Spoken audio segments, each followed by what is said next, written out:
Thank you very much. Good morning, everyone. Good morning. Good morning, Royal Family.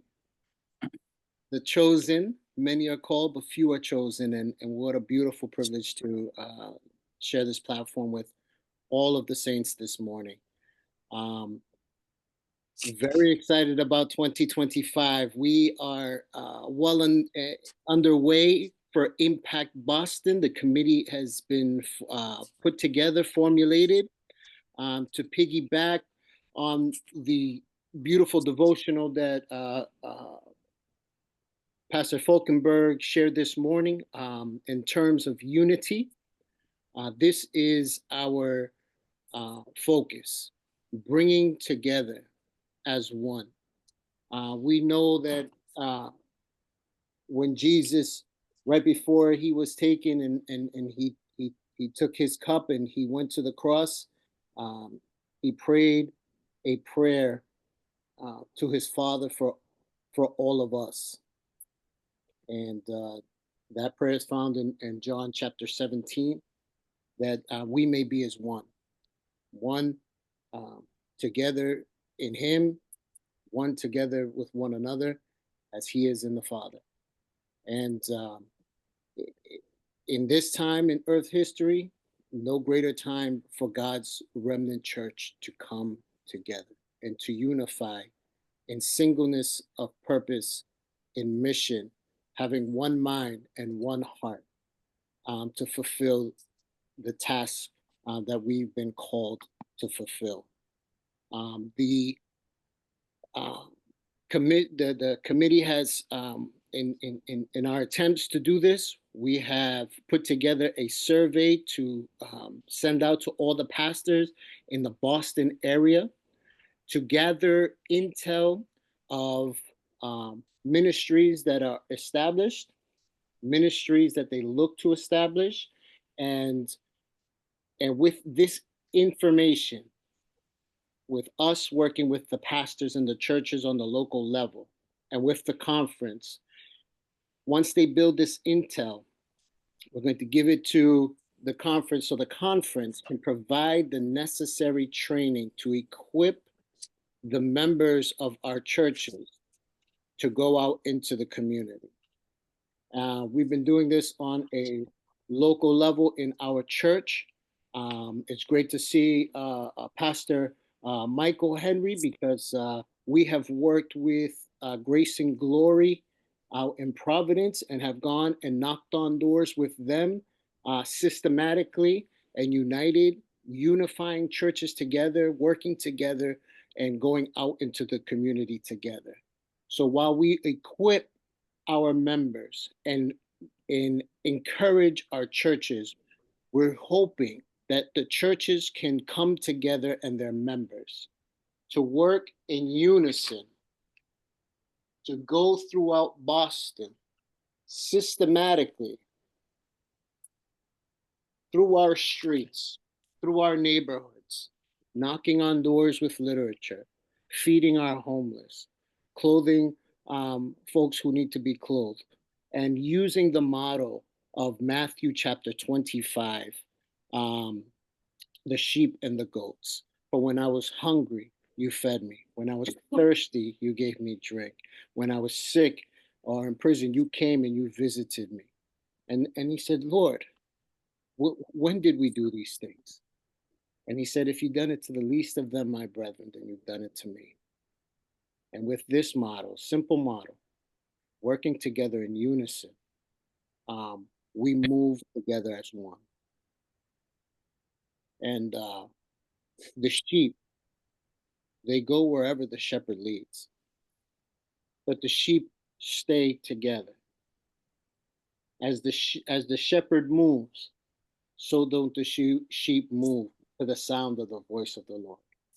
So wherever we're going to move throughout Boston, we'll go wherever God leads. But we're hoping to move together.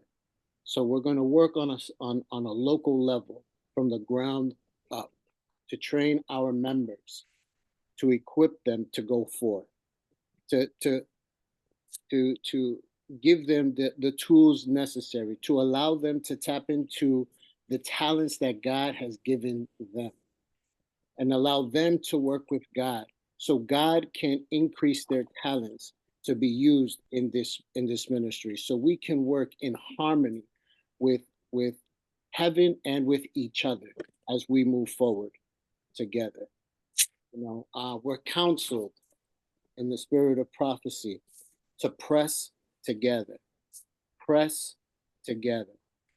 And I can look up this quote for you. It's one of my favorites. Inspiration tells us this: love of self, pride, and self sufficiency lie at the foundation of the greatest trials of discords that have ever existed in the religious world. Again and again, the angel has said to me, press together, press together, be of one mind and of one judgment. Christ is the leader, and you are brethren. Follow him, walk in the light as he is in the light. Those who walk in the footsteps of Christ shall not walk in darkness, but those who draw apart in unsanctified independence cannot have God's presence and blessing in the work. CHL 11.4. So what essentially it is time, beloved. We have been called for such a time as this. So it's beautiful to see so many across the board how God's Spirit is moving on the hearts of all of us to come together, to work together. And Impact Boston, the plan is underway and in prayer.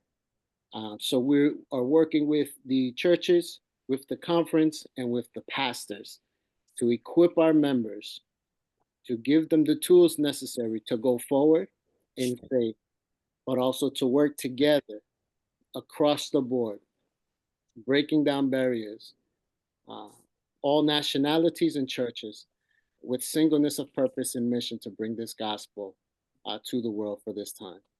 So this is what we're planning to do. The plans are already in process.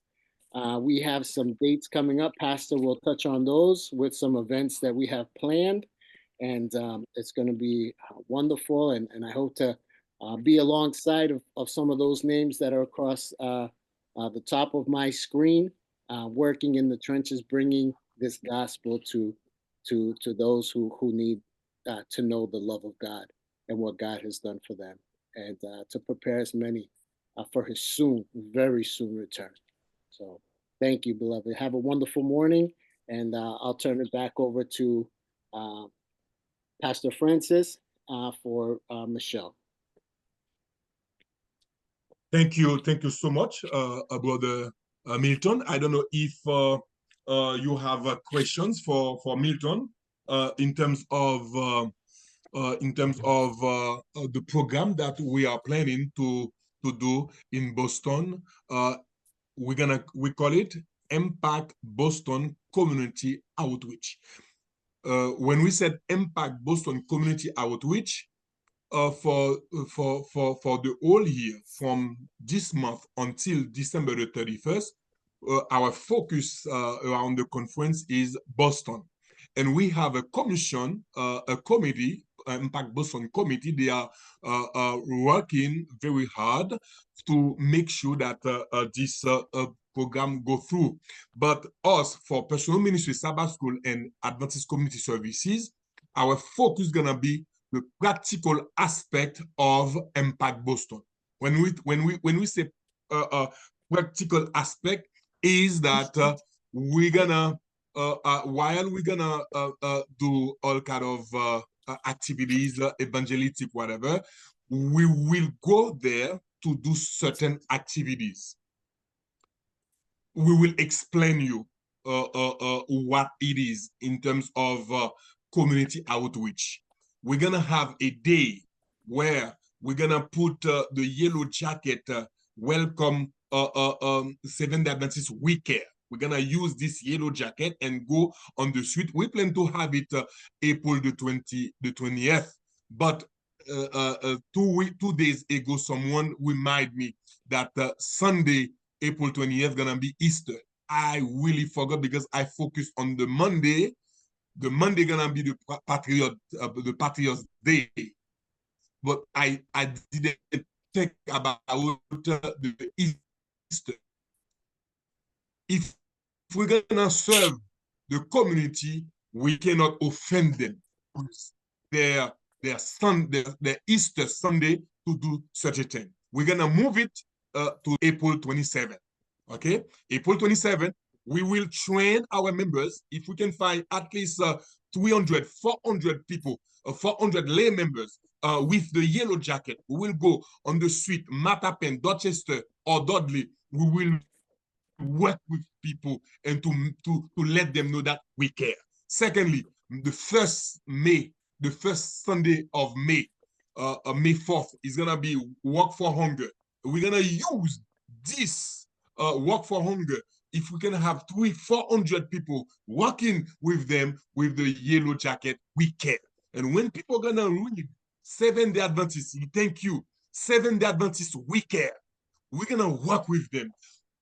Imagine what kind of impact we're gonna make on their lives. And this is what we are planning. This is what we're gonna do.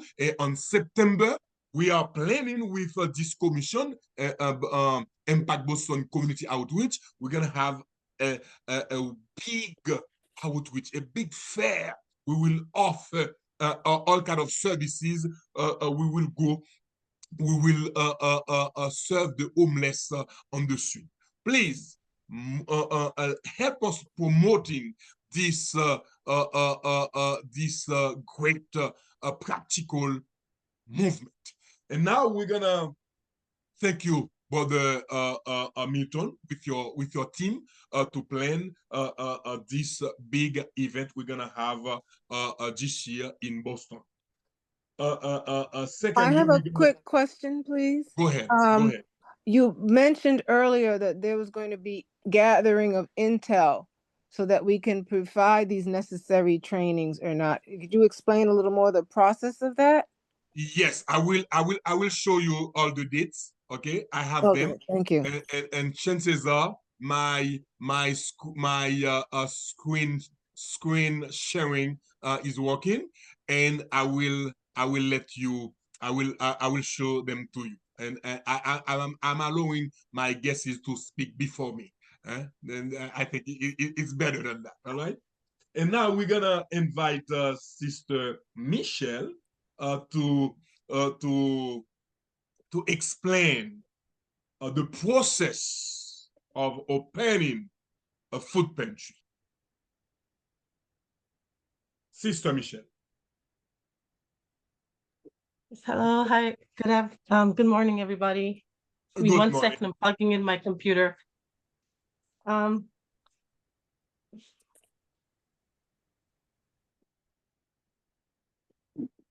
Really happy to be with everybody this morning. Want to wish everybody a happy new year. And it's good to serve the Lord, and it's good to be with you this morning. I joined the meeting this morning to share my experience, and also I'd like to share with you some information that I've learned while doing community services. And while you're pretty gonna much share your screen? yeah, I'm gonna share Okay, my screen. Let me stop mine.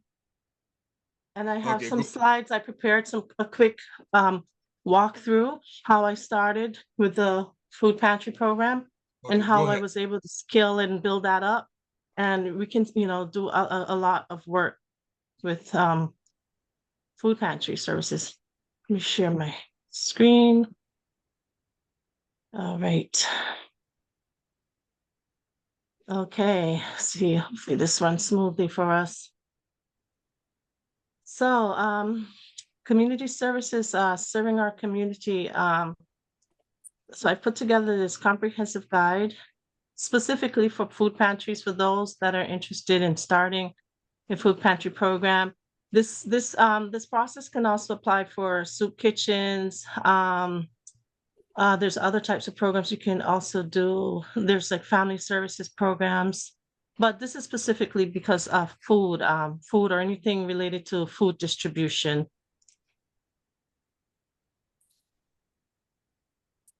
Okay. So in First Peter, I wanted to start off. 1 Peter 5:2 says, "Feed the flock of God, which is among you, taking the oversight thereof, not by constraints, but willingly, not for filthy lucre, but to a ready mind." Organizing a community services program is a huge responsibility, and it can be it can seem like a very large task. It is a very important responsibility for any church, whether it's a small church or a big church. The process is the same. And I did this outline because I know a lot of people were asking me how to start. A lot of churches I've worked with said, how can I get started? So I wanted to make sure that I stress here, it takes patience, it takes time. It's not something we can rush into. But a lot of people say, well, we want to get started right away because there's a lot of need in the community. But there's a few things that we need to take notice of before we jump into doing a program in order to make sure that the program meets compliance. I'm sorry, we had to mute somebody there. I don't know if you can, yeah, thank you. So, so the basis of me making the outline is to make sure that each of you or anybody that wants to get started, whether it's a food program, a soup kitchen, hot meals distribution, whatever, same day distributions, the process is pretty much the same. We have to make sure that our programs are following the conference guidelines and both the city and state requirements for organizing the program. So this program, when I'm lining out, if you want, you can take notes. I have the slides. If you want to get a copy, I can share it with you later. But let's walk through some of the basic steps required for organizing and training, researching, and marketing, and also food procurement and client management. First step here. The first thing you want to consider is evaluating your space. Where are you going to put your program? Where do you want to have it in a room? What size is the room? You want to make sure that your space, you can evaluate the space well, identify any obstacles or necessary changes you might need to make to that space before you move forward.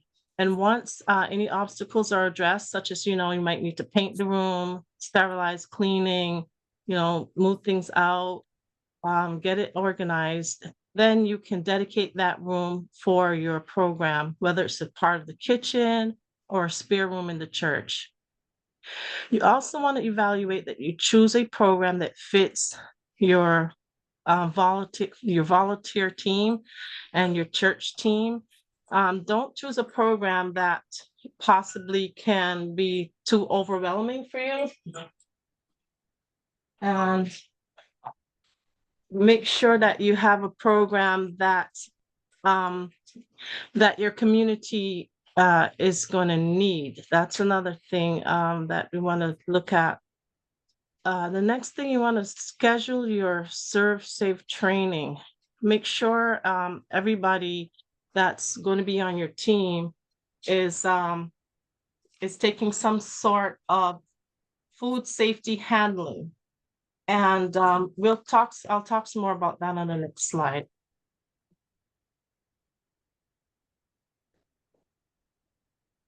Oh, I forgot one on the other slide. Also, let me go back here for a second. So serve safe, you make sure that the room, once you have an organized room, you're going to schedule your pest control inspections are very much required by the city and state before you move forward.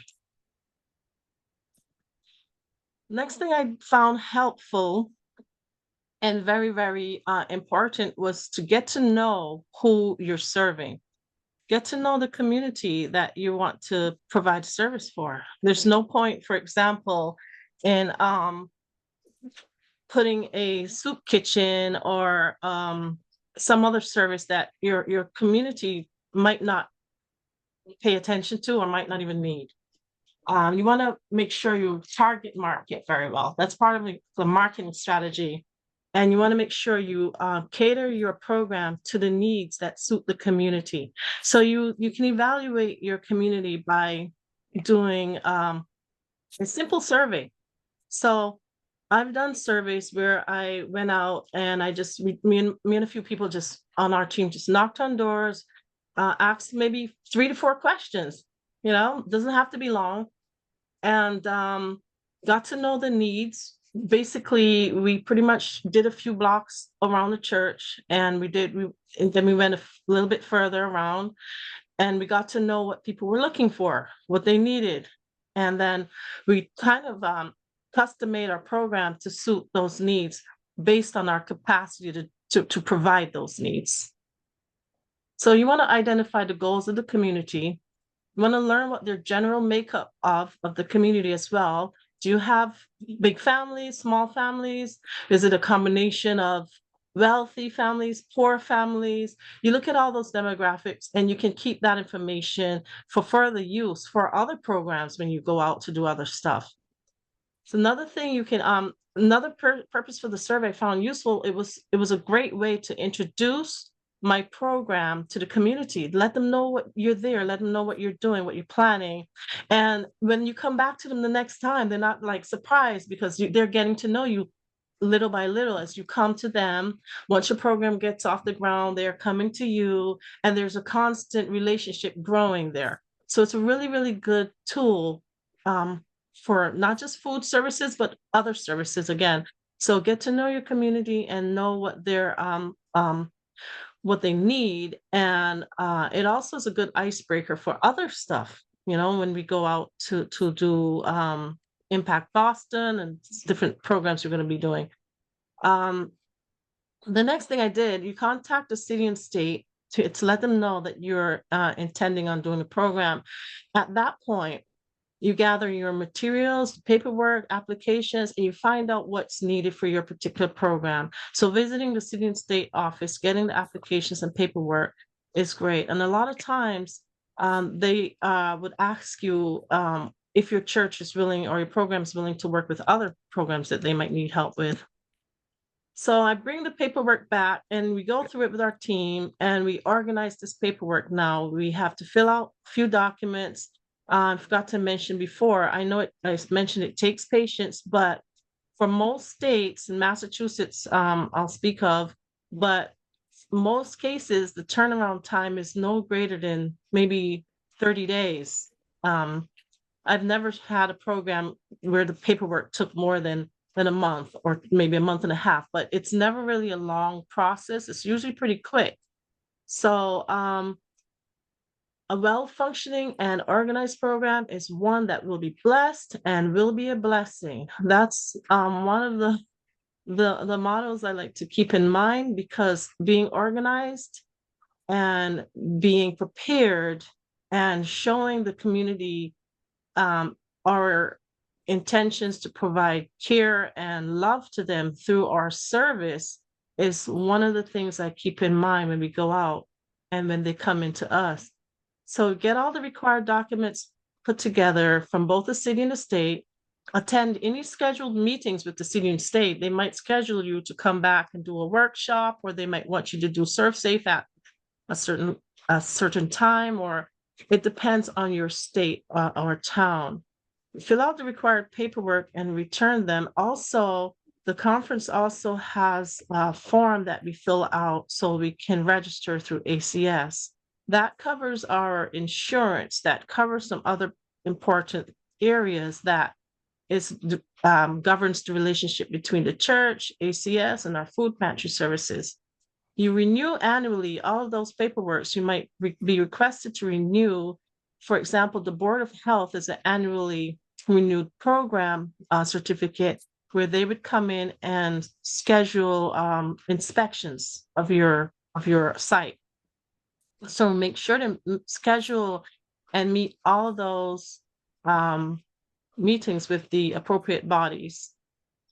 Follow all of the rules. Do not skimp on any paperwork or compliance. This creates a big mess. So make sure that you have someone, your director of your program, is always going to keep copies of those programs, create records and forms, and you store those certificates, copies in a safe, secure place in the office, either in your office management personnel or your clerk. Keep all compliance certificates. Okay. Most cities and state boards will require you to have the following before you're done and before you can begin serving food.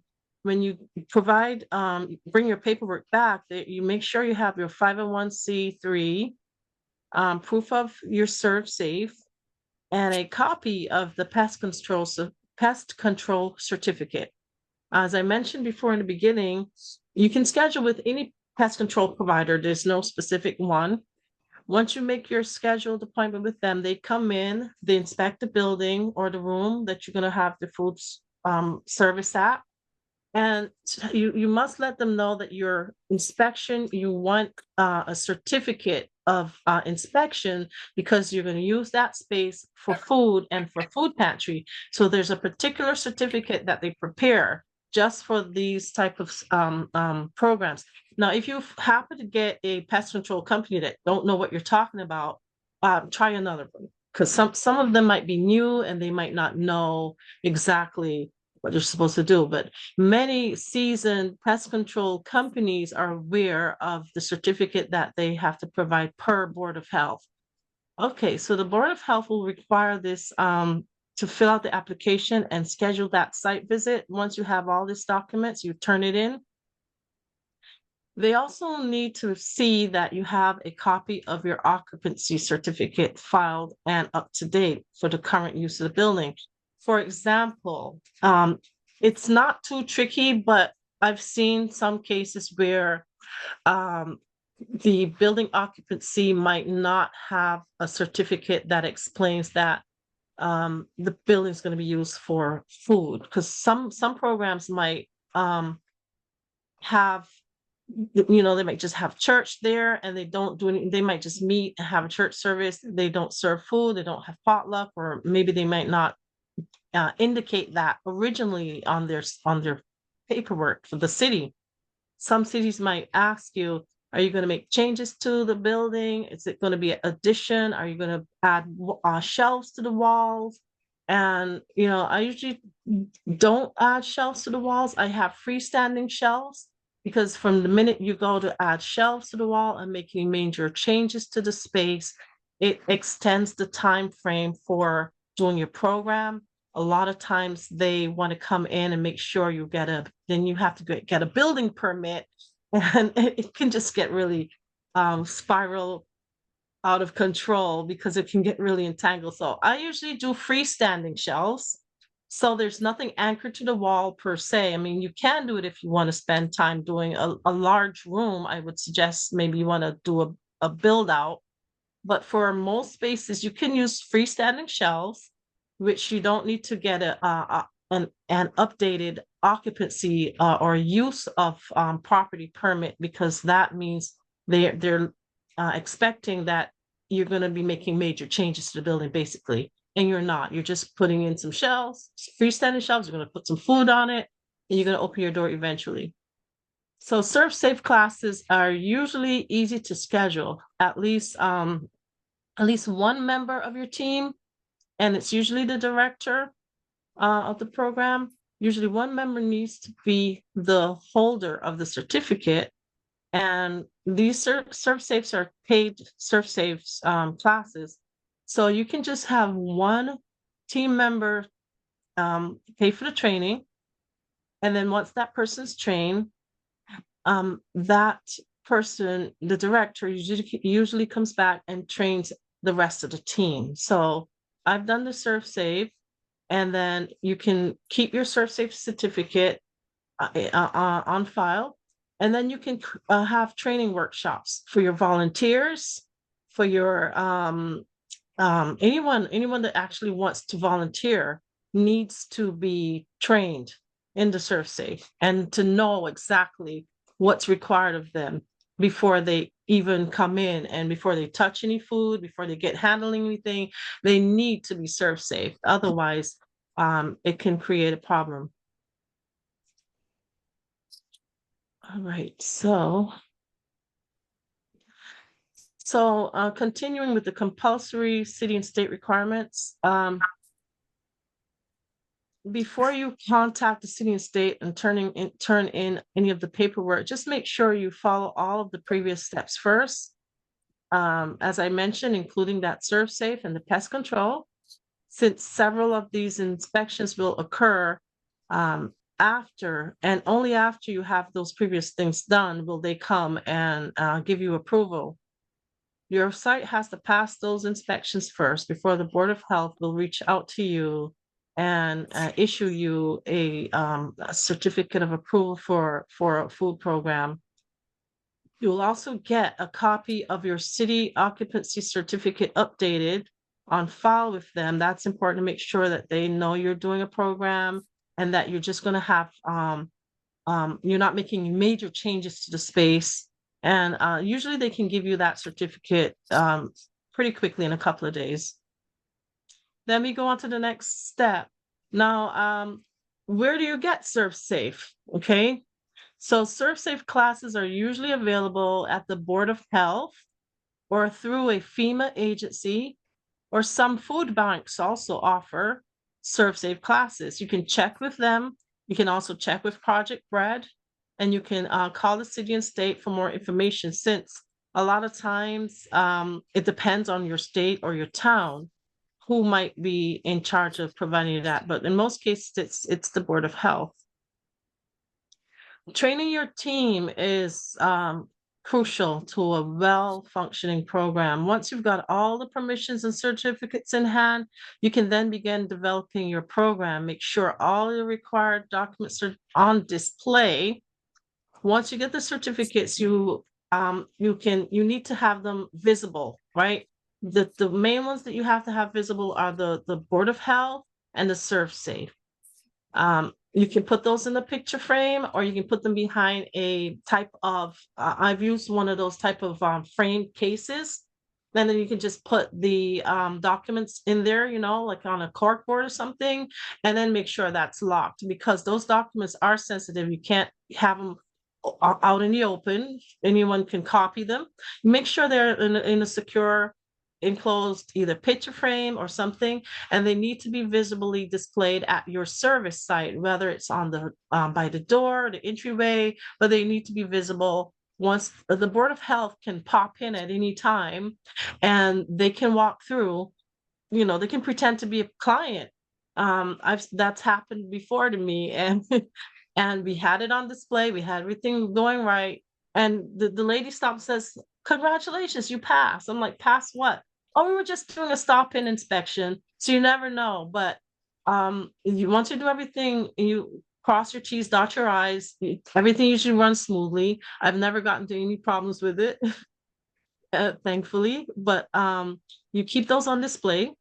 And make sure your team is trained, and schedule meetings with your team, train them well, and come up with a distribution plan and a program. Like, for example, you make sure you have a time that is a set standard time for all the distributions to occur at the same regular time and for the same length of duration. In other words, don't have a random program. You want to make sure it's scheduled properly and it's arranged properly. That also helps your clientele to be trained to what to expect of your program.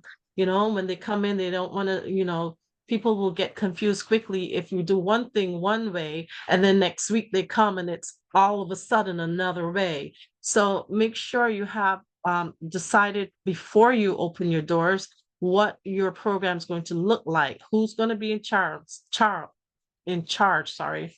Assign roles to your team members and make sure all of your team members get regularly updated serve safe.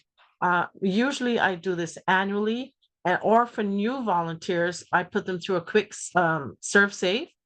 And then if they stay on for a year or 2 or 3, we just update the serve safe annually as long as there's any changes.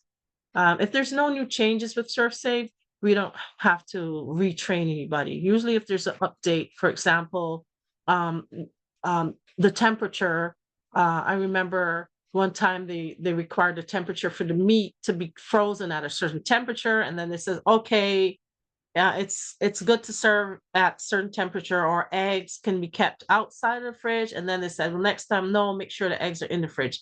So sometimes if they make changes, they'll notify us that there's a change to serve safe regulations, and then you just retrain or update your team.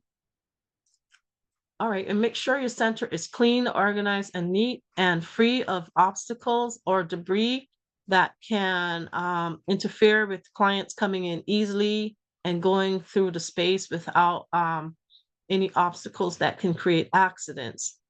I've created a pamphlet of my service programs, and I distributed that to the members when they first come in, when they first enroll, and that way they know in writing what your rules are. Make sure it's in writing and make sure it's clear. You can print that in English and Spanish or any other language that's common in your community. And you allow the church participants to get involved. Of course, you want to make sure that you have the church is aware, and make sure it's open for church members to volunteer. Another thing, make sure that, let me see, did I put that here?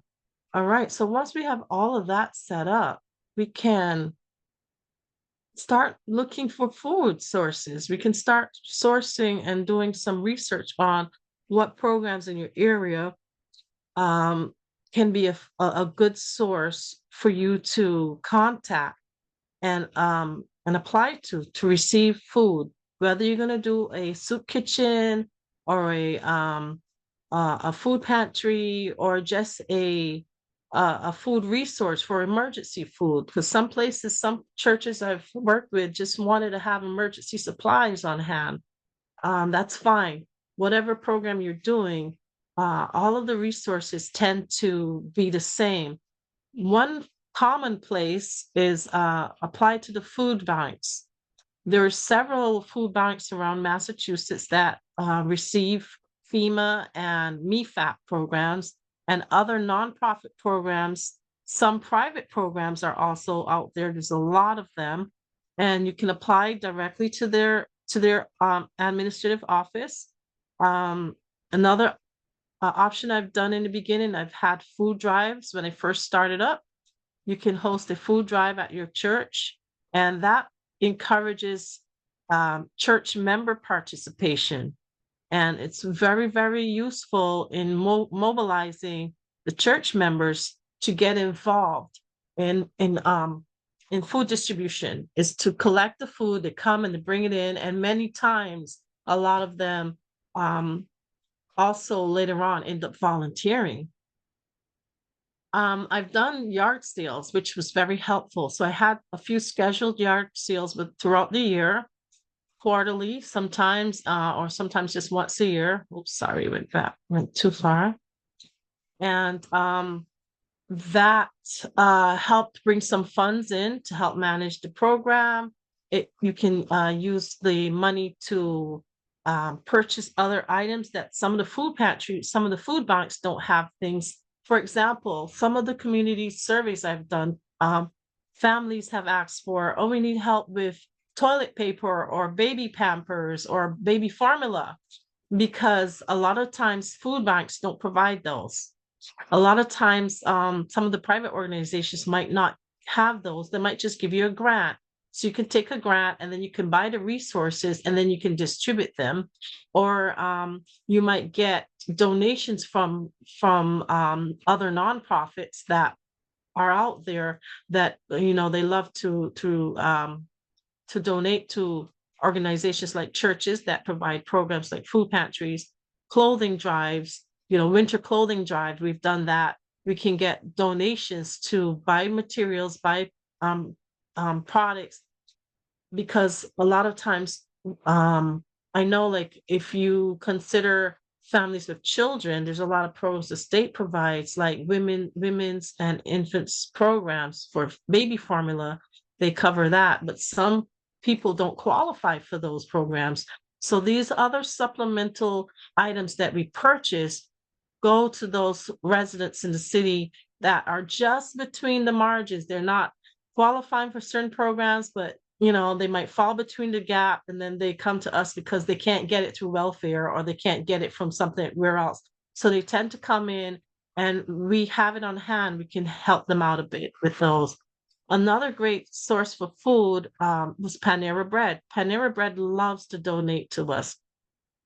Sometimes we have to beg Panera Bread not to give us any more bread. They're very, very, very liberal at donating the bread. I've even brought bread home and started passing it out in my neighborhood because we had so many at our distribution site. Our neighbors were also benefiting from all of the extra bread. Work with other community organizations out there. While you're doing your research as well, while you were doing your research in the beginning to see what needs are in the community, also keep an eye out for what other programs are in your community. What I tried to avoid is try to avoid from duplicating what other programs are doing. Don't do exactly, if you have a program 2 blocks away, doing a soup kitchen, unless you have an enormous amount of people in the community, there might not be another need for another soup kitchen just 2 blocks down the street, for example. You want to make sure you diversify what you're offering so you're not running into competition with the other organization, because they tend to frown down on that, and they don't really work with you well if they think you're competing with them. So one good thing I've learned is to work with other organizations around me that are also providing community services. I learn what they're doing, and I try to do something to complement what they're doing. And then we find each other working with each other. Like if they have a resource that they want to share with me, they're more likely to share information with me, resource with me, even volunteers. If they have volunteers that want to help me out, sometimes we share our pool together.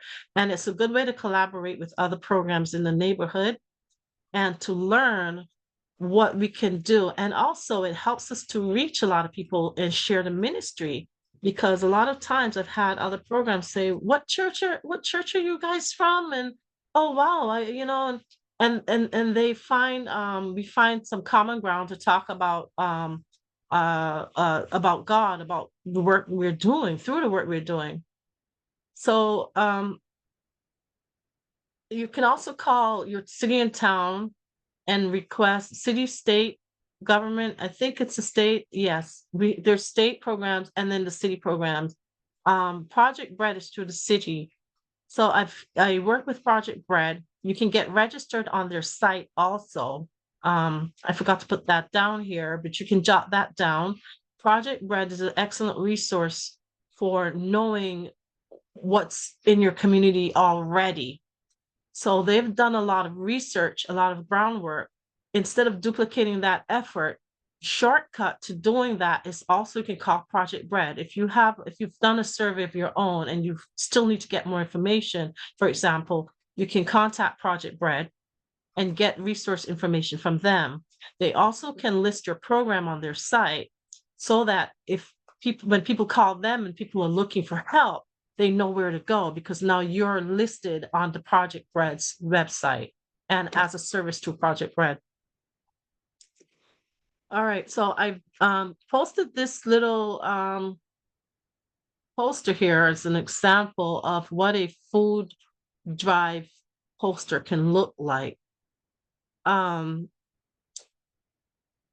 You can also post this on Project Bread if you want to let them know you're trying to do a food drive. I've posted signs like this at, for example, Stop and Shop can let you post one. Stop and Shop has donated food. You know, I gave them a copy of our food drive. This is in the beginning from starting up. And it was a great help to get donations from other sources. Trader Joe's, for example, Market Basket's not really hasn't really been a good one because they claim their prices are already low enough. So I've done food drives at some of the local supermarkets. They allow you to put up a poster, 8x11 on their bulletin boards. A lot of times they can let you do it. You can post it at your churches, put in your church's bulletin board, on your church's announcements page, or just post it around the community anywhere you want, just based on what your objective is. And you can pretty much list things that people are looking for, what you can store. And your storage can be on shelves. I've bought containers for perishable items, for example, like well, not really perishable, but like dry goods, for example, rice or beans or peas, pasta. I store those in enclosed bins and kept them in those bins because it's very favorable to, like, the Board of Health. They like to see that you keep those particular things inside of enclosed bins, whereas the cans or boxes can go on shelves. And then when you have like dry goods like peas, beans, rice, pasta, you can enclose those in boxes or bins, and those can be stored in shelves. So let's take a look at some food distribution services. Each program will be different based on your community or church's needs, or however you organize it. But the basic structure and guidelines should be standard to the church's recommendations. So here's some pictures of some community service programs that I've been taking pictures for over the time. Meeting the needs of our community is one thing, but remember your program also must meet the needs of your volunteers' flexibility for the church as well. One reason I'm saying that is because of volunteer burnout. Make sure that your scheduled distributions are set to a particular time frame. Keep regular list of your volunteers and the hours that they're working if needed. You can rotate your volunteers, like for every year or every 2 years, we rotate the director or the volunteers that come in. They can work together to work out different schedules and work out their times for coming in for workshops as needed.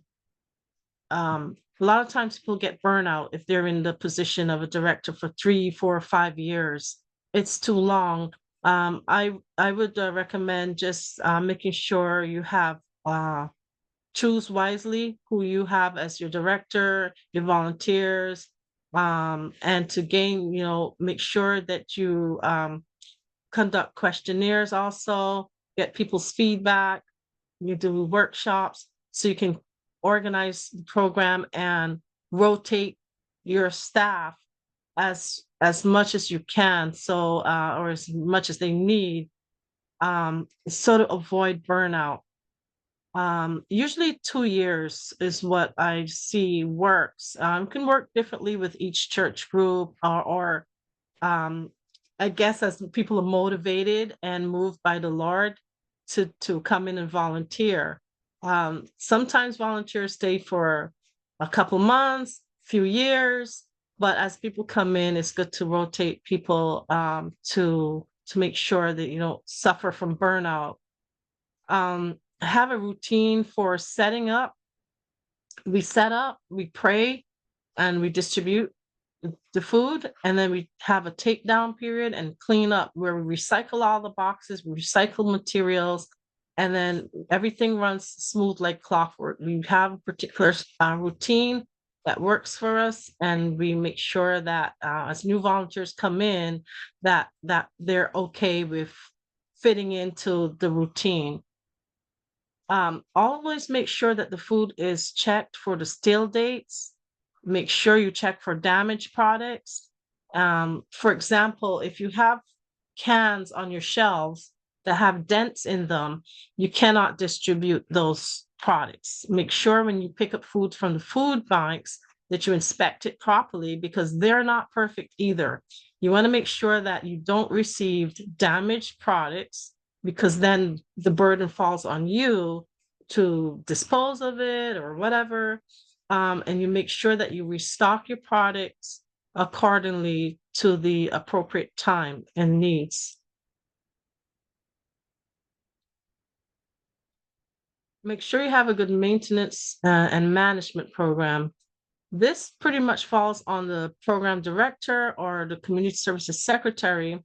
The program director helps to create and maintain the program workflow. The director also makes sure all the volunteers get their routine trainings, updates, and follows the guidelines. You maintain the client records, and you'll be keeping a daily refrigerator and freezer maintenance logs. These logs are important because if your Board of Health comes true, they're going to be looking to see if you have done all of these little checkpoints. So I keep a checklist. As the program director, you can keep a checklist. Make sure you have it attached to the side of your refrigerator or freezer.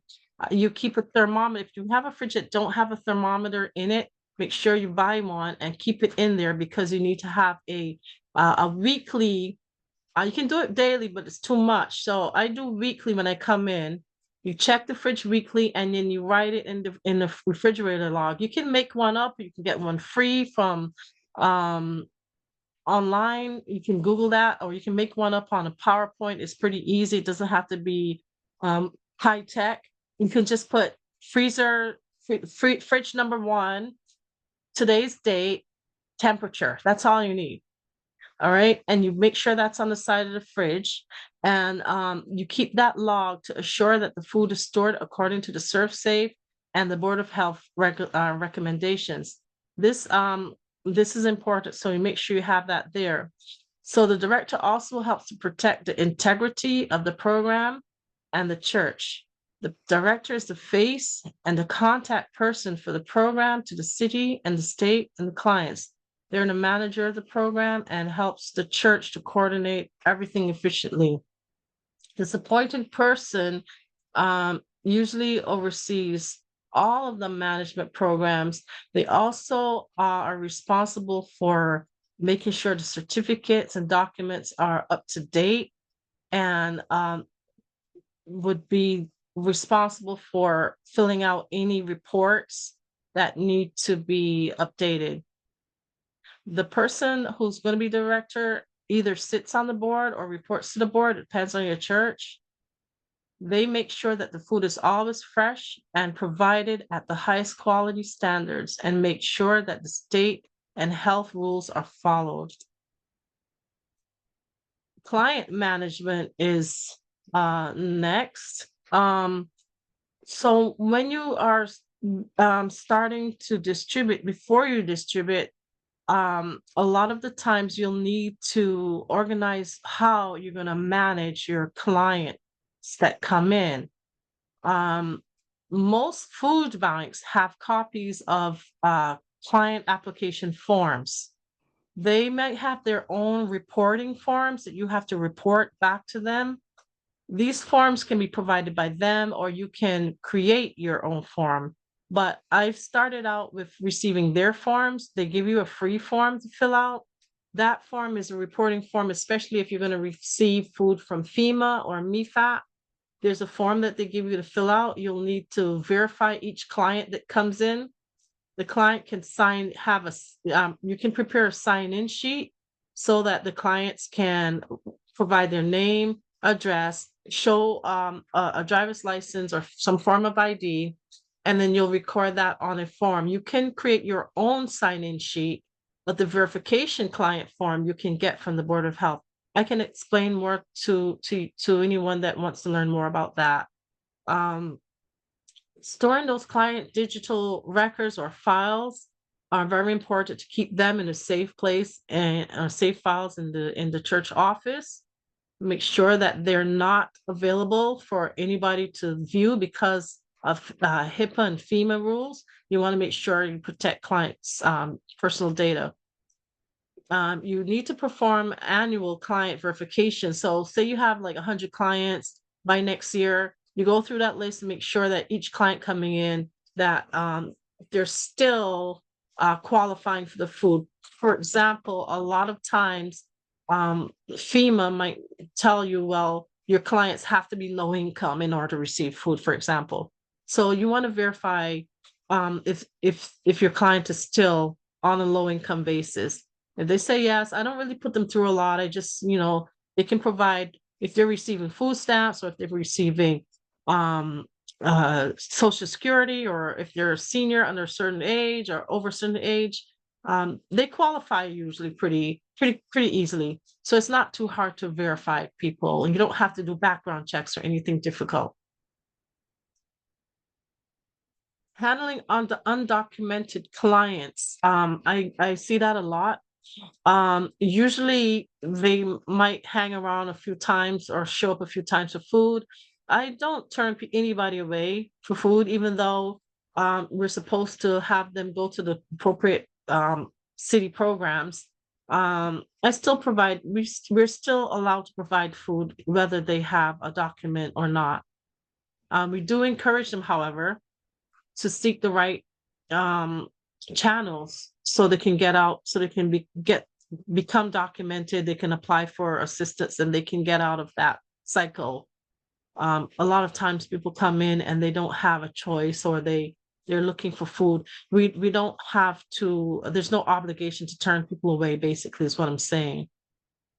But we do have to report, we do have compulsory reporting to make sure that we keep good records of who's receiving food. And if we have an undocumented person, I just write in the line undocumented, and then client was reported to city town for assistance or something like that, or to city programs for assistance. How long do I keep the records for? I usually keep client records for about 3 to 5 years. And I go through them. If I have the same clients coming again, I keep those people, but people that have fallen out of the program or moved on, I usually just shred those and make sure you shred it. Continued on client management. The director handles any complaints or problems. You may encounter clients that might have a complaint or a problem or an issue. Make sure you provide contact information to their clients as they come in, who they need to speak to, what is the procedure to resolve any issues. Please keep a documented, secure routine record of any complaints on file, just in case you might have to go back to it later. Record any complaints and follow the program protocols or the church manuals to resolve any issues. Bring all urgent issues before the church board and the church leadership if necessary, assuming something escalates, for example, which it don't usually have issues. So I've had questions about this. We're coming to the end shortly here. Growing our program and the matter of religious materials. So what I've done in the past is I've provided questionnaires to my participants to find out what other services that they could possibly be interested in, and to gauge kind of like how we can provide, or if we can provide any other services. Sometimes programs can grow out of, a lot of times programs can grow out of community services, and that's my objective anyway is to help to expand programs. This is a starting point I'm looking at, and then we can grow other programs from community services to include Bible study, for example. One survey I've done a couple times in the past few years, a common survey I've done, I've included questions about religious materials. Would you like to receive Bible studies? Would you like to receive religious materials? Would you like to attend cooking classes? Certain things like that. For example, when I have here placing religious materials on display and offering other programs, by law, we are not allowed to place the pamphlets or religious materials inside of the boxes or packages or anything we're distributing. By law, we are not allowed to do that. However, they have told me we are allowed to place materials on display racks or on tables, on the walls, anything like that, to invite members to attend a cooking class or a workshop or a Bible study or prayer meeting or anything else you can think of. You can invite them. I've displayed materials, for example, on a side table. So as participants come in, I put a sign on it. I said, free to take. And I put the health message magazines up there. And by the end of the program, they're all gone. People even came back and requested, can we have Bible study? Do you mind praying with us? So without having to even teach or preach one single word, I've seen a greater response from people as they come in and they see it. They know they're coming into a church, of course. So they see we have such materials out. Can I take that? Can I have this magazine? Sure, go ahead. I put a sign saying free. So I've seen more people come in and get baptized that way without even preaching a single word to them. And they take heed quickly to what we have on display, and they'll stand, they'll read it, and they'll come back for Bible study or come back for a prayer meeting or something. So I've seen amazingly how the Lord can work through the community services and food pantry programs through the ACS programs. So I know because I've seen it. And what I thought would be hard to do has been extremely easy to do, because the Holy Spirit can move on these programs and use these programs to reach people in ways that we're not even aware of. So don't be afraid to put them out there. Just know that we can't put it inside of the bag. We can display them and people will still respond. It'll take some time, but people will respond to what you're doing because they can see you're genuine. The reason why we cannot put it inside of the containers or the bags and stuff is because this was explained to me when I did ask the Board of Health, why can't I do that? Is because they said that people feel participants, when they're desperate for food, people can sometimes have a psychological response to the person giving them food, feeling indebted to that person, would feel obligated to come back to your studies. They'll feel obligated to come to your church. We don't want that. We want them to feel free to come.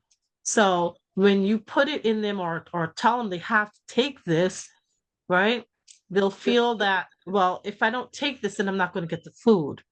So you have to make it like a freedom of choice. So they'll freely come and take the materials at will instead of worrying about having to come to a program. Growing our programs, Bible studies, offering Bible studies, cooking classes, as I mentioned before, family counseling and marriage counseling.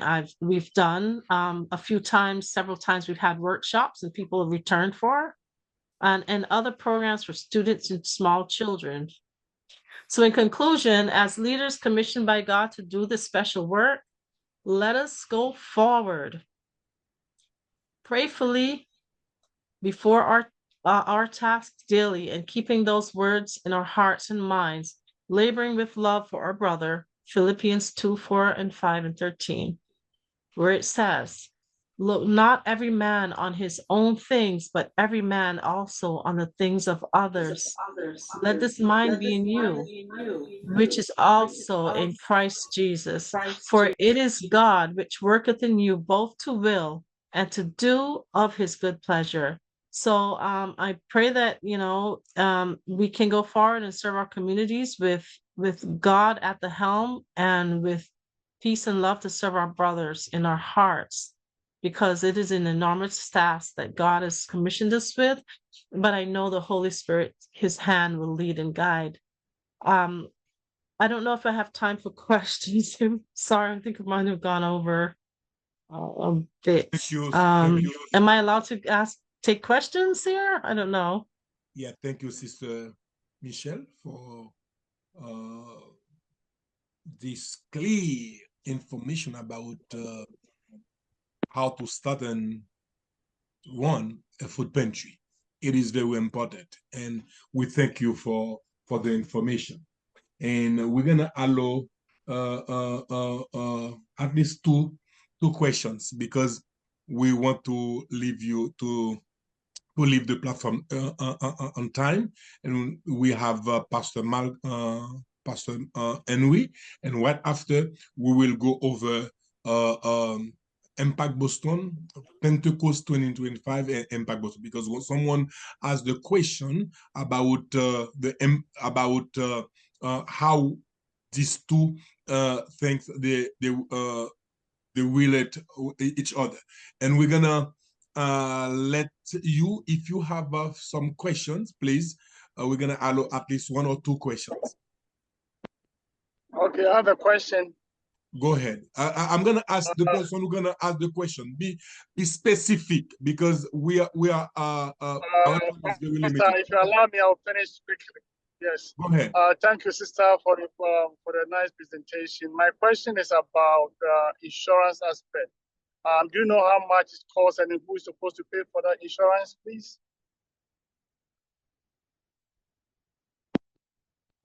For community services food pantries? Yes, please. The insurance Okay. aspect and also the training. Does it cost anything? I just want to know the money involved that the local church has to pay.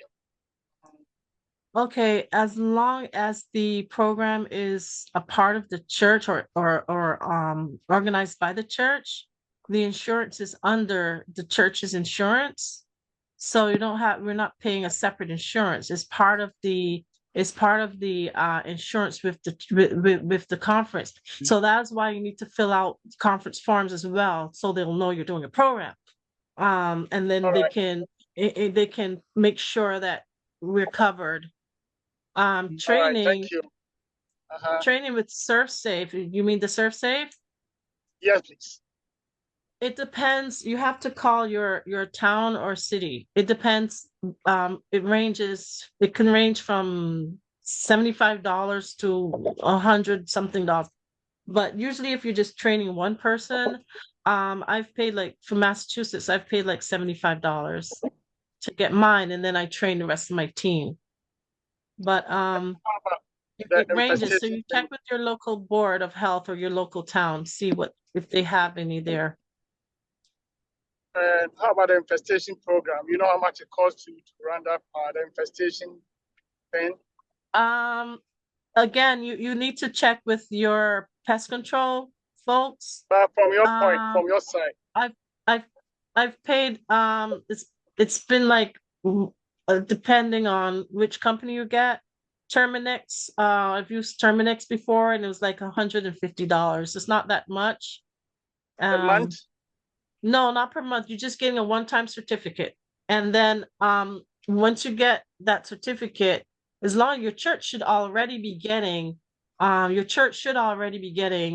inspections anyway for pest control, right? If you serve potluck and stuff like that, your church should already be doing something along those lines. But to get a specific certificate, you're going to ask them, you want a specific certificate for a food pantry. And then I've paid like $150, but then they should already be conducting regular monthly pest control. If they're not doing it, then you're going to need to set something up. All right. right. Thank you so much. And I think this morning, I think that Brother Shell, you are happy You're this morning welcome. because you have a lot of information. All right, and I'm gonna ask Sister Michelle to email me, and I will email this to all of you. Okay.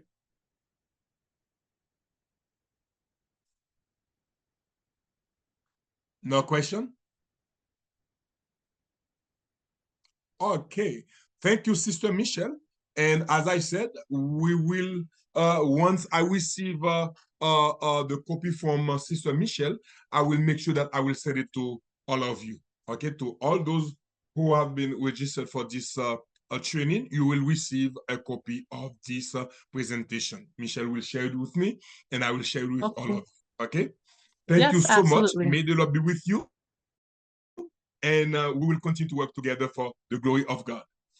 And now, Pastor Henry, remember that we really out of time, and because now it is 10:51, and we're gonna allow Pastor Henry to I'm say sorry, something I about. tend to talk too much.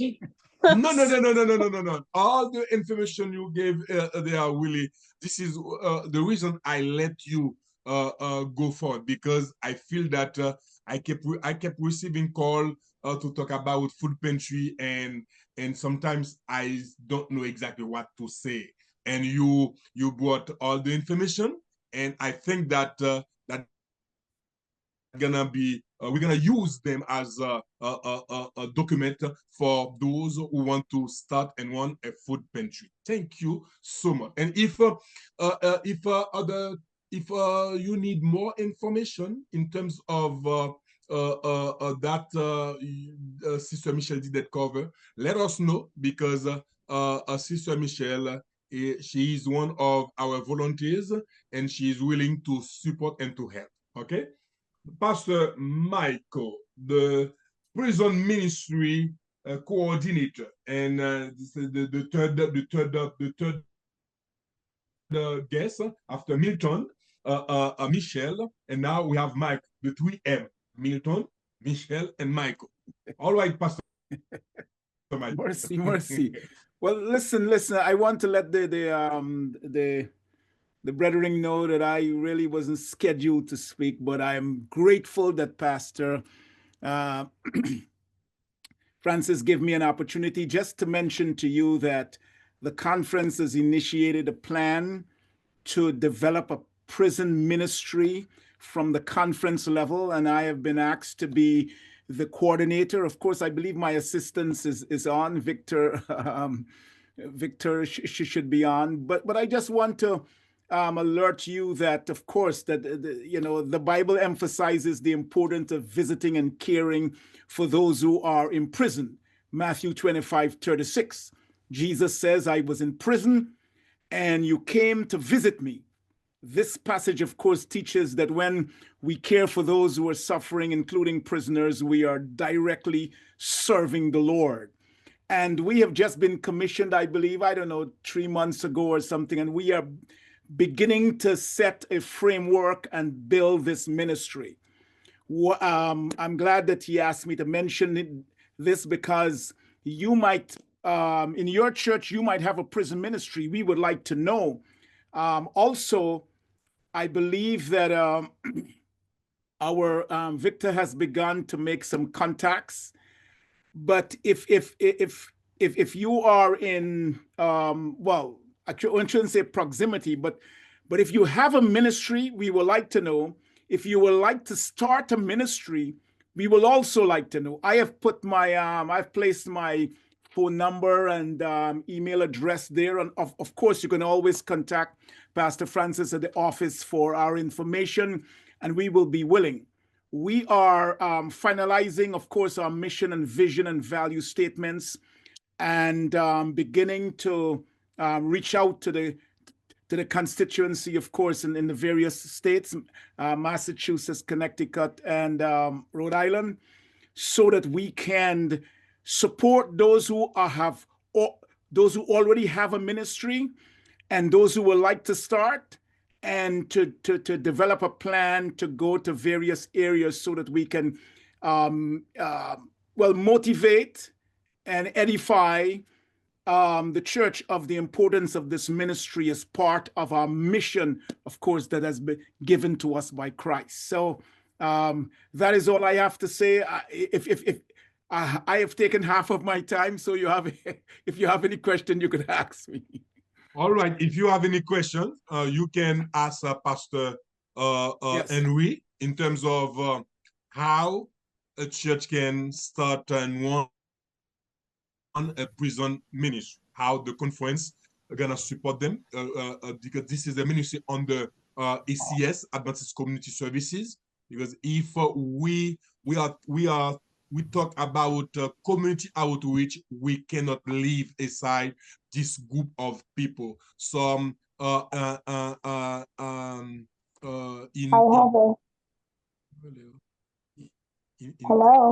Hello. Go ahead. Yes. Hi, Pastor Henry Marcus, Mr. Smith from Mahoret. Okay. I had a question because that's one of the things that I was going to present to you. Okay. I'm interested in doing a personal prison ministry this year for Bless the Lord. the personal ministry at Mahoret. And I didn't even know that you were part of this group and community that would help me do that. So I guess I can speak to you private, or I don't know who else will be on the line to learn more about personal ministry. If you can give us the first step and how that would go about, and then I can speak to you after, if that's okay, and I can call you and we can expand. When you say first step in direct relation to prison ministry or personal ministry? Correct. No, prison ministry.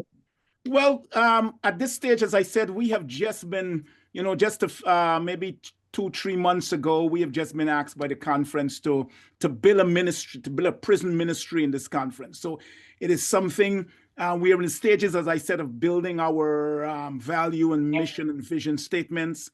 And at the same time, we're trying to reach out. We have Victor, who is my assistant. He's reaching out to facilities right now and talking with chaplains and see what are the opportunities available for us.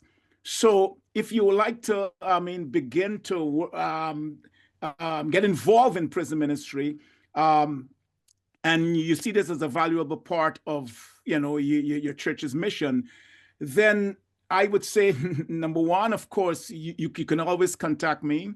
And I believe you already have my number and so on. And then we can begin to, work with you in terms of the facility and see what opportunities are available there. Because some prisons, of course, are different levels, and some are not accessible. And even if they're not accessible directly, remember that prison ministry also includes family members and children, maybe, spouses of those who are incarcerated. So it's not only directly to the facility, but I know churches, right? At least I know one church that has a ministry to children and family members of incarcerated individuals. So that's also a part of prison ministry. So if that is something that you would like to do, then please let me know. As I said, my information is on the Zoom. And also, of course, you can always contact the conference. Pastor Francis can give you all my information, and we can go from there. Yes, we have someone with his hand. Yes, that's me, Sister Vanita. Pastor Henry, good to hear your voice. Yes. I have a quick question about training, because there are some people who have a big interest in giving Bible study, but they don't feel confident or trained enough to actually do a one-on-one or a group Bible study. I presume, and I hope I presume correctly, that part of this prison ministry will be conducting Bible studies. So if we had a training session, or would you be providing a training session for people who want to give Bible studies, especially to this population, that we might have more volunteers sign up to actually participate? Yes, sure. I believe that once that possibility becomes a reality, because in some prisons, of course, it will be allowed and so on, depending on, as I said, on the facility. Then of course we will be ready to provide that training also. So that is something that will be part of our ministry too. And All right. just to add on, I know that you were saying that the level, because there are different levels of security. I used to work in Right. the prison system. So there, there's the community level, there's the state level, and there's the federal level, and it Right. involves different levels of security Mhm. access to the inmates. So I can talk with you offline about that, but I Sure. think some of what Sure. we're doing is very accessible, and I applaud your efforts. Sure, sure. And if anybody knows of course, families and who have members who are incarcerated and would like to begin a ministry there, remember, it's not only to the facility. I want to emphasize that. It's also reaching families also. There's a program called Angel Tree that I know one church is involved in ministering to children and spouses, of course, of the incarcerated. Of course, that is part of the plan too. So, as I said, we are now building and we are trying to make connection with churches and work towards developing opportunities to expand this ministry. Sister Vanita, you questioned real quick about trainings and things like that. And one of those things that we're planning on doing is sending out a survey to the members of the churches. And one of those things that we can definitely put on that survey is prison ministries. Sure.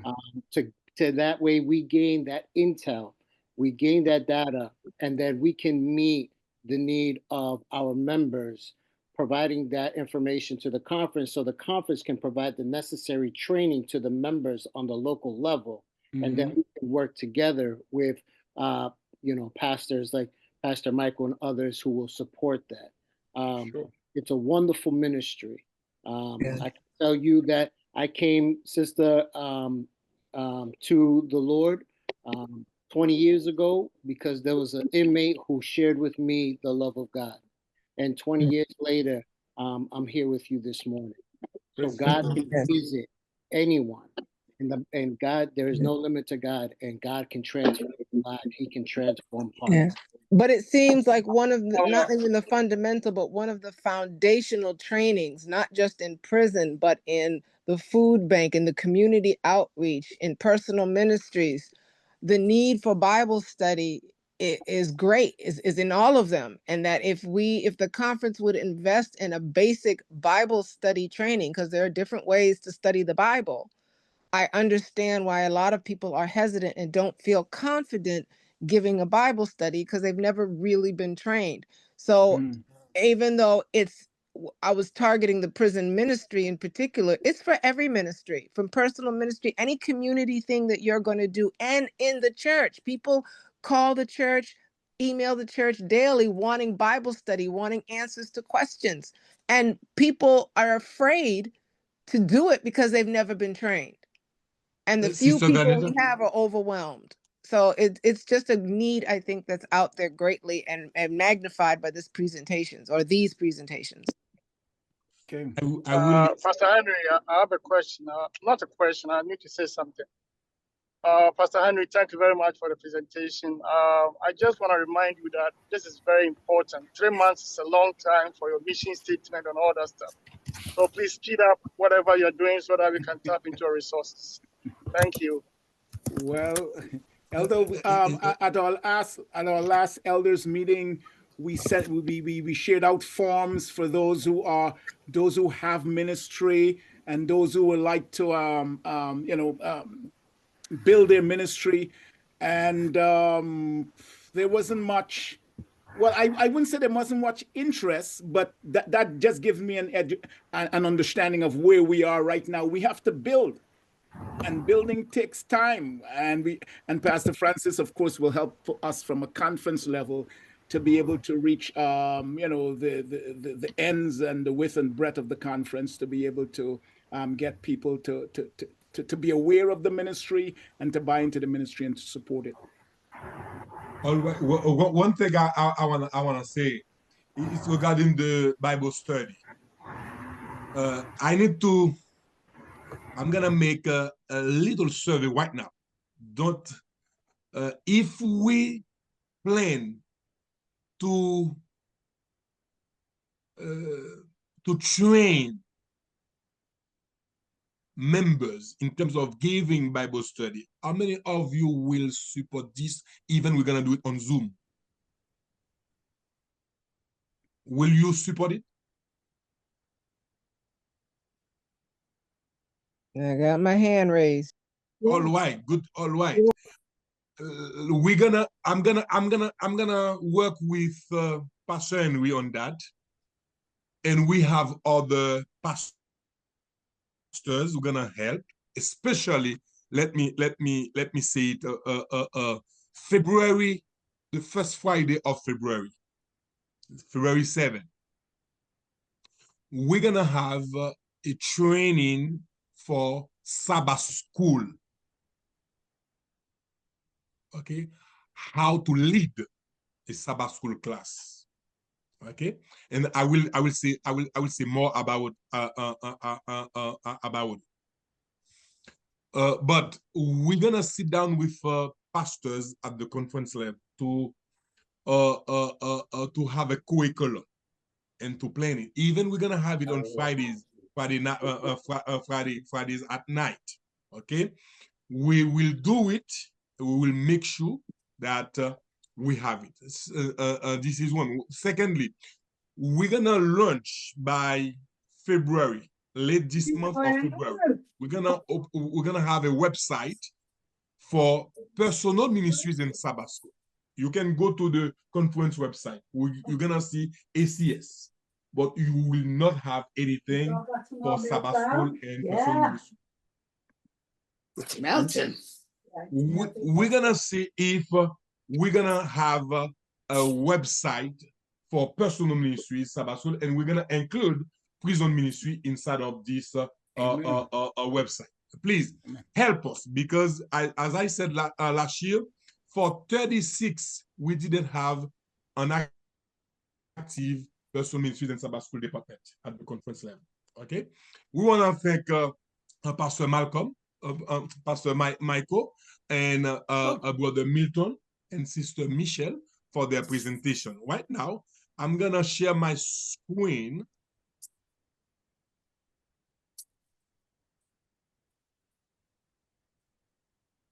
Okay, you see it? Extra towels and everything, and I'll be ready in a few minutes. Okay. Oh, yeah. Let me mute this person. Okay. All right. This is we are at the end now of our presentation, and I'm gonna share some ideas with you and some dates. Please take notes.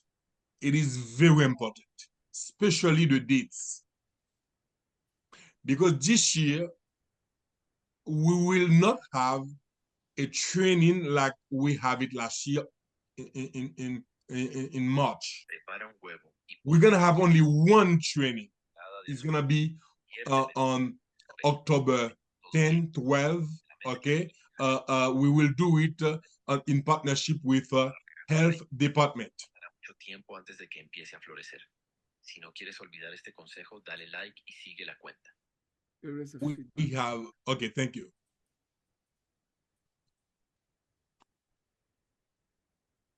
We're gonna, yes. Someone asks a question: how we will it Pentecost 2025 and Impact Boston? We have two mottos: Pentecost 2025 and Impact Boston, and we have this movement that we talked about last year, total member involvement. Okay, how to mobilize our members to be part of this great movement, Pentecost 2025. And as you know that we need to work in synergy. We need to combine. We need to work together. Okay, personal ministries, Sabbath School, and Adventist Community Services. And for those who already assist our training, when we talk about synergy in terms of working together through these two departments, Sabbath School, personal ministries, and community services. The three departments, they have to work together. And I said that, and I keep saying it. What we know about God, what we know about Jesus, we cannot keep it for ourselves. We need to share it. We need to go on this, to go and share it to whom. We need to share it with those, with our friends, with our neighbor, with our co-workers, with our siblings, those we call community. We need to go to the community and share the good news. This is why we are talking about empower every member for ministry. This is the goal of my departments, personal ministry, Sabbath School, and Adventist Community Services, to see every church member involved, to get involved in proclaiming the good news, in proclaiming what we know about Jesus. This is to us, it is very important, because remember, when we look at the Acts chapter 1, verse 7 and 8, it talks about you receive, okay, a power, the power of the Holy Spirit. Because you receive the power to do what? To witness, because we have been called to witness. I'm taking my ears out. We need to share the good news to others. This is why we have been called. It's not. And I'm gonna wear the same clothes. Okay. Please put yourself, mute yourself, please. The mission that we have, it's to proclaim the message of the Lord. Okay, it's a global mission. Jerusalem, Judea, Samaria, and to the end of the world. When you look at And I'm gonna shampoo my hair today. When you look at this verse, Jerusalem is what is going on in your household. Judea, it's what is going on in your church. Samaria, it's what is going on in your community. And the end of the world, what is going on in your state, in your conference, in your union, in your division, and in the world. This is the mission that we have been called to do for the glory of God. Sister White says something. He said the church is God's appointed agency for the salvation of men. It was organized for service, and its mission is to carry the gospel to the world. The mission of the church, it's not to stay in our comfort zone to worship, to do activities. Okay, diaper.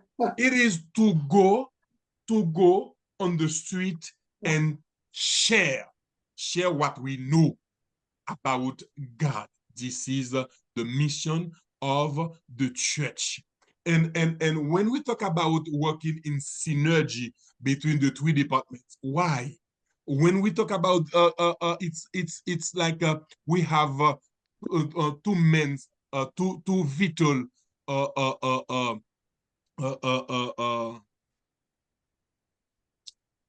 goals. We have shared goals, and we have the benefits of working together. Share goal between the three departments. personal ministry. Yeah. Sorry, Sabbath School, personal ministries, and Adventist Community Services, when we work together, we nurture spiritual growth. This is the work of the Sabbath School. Nurture spiritual growth. We are talking about. Usually I check it. I just forgot today. Sister Dorothy, could you mute your mic, please? Is this the shampoo? No. This one? Okay.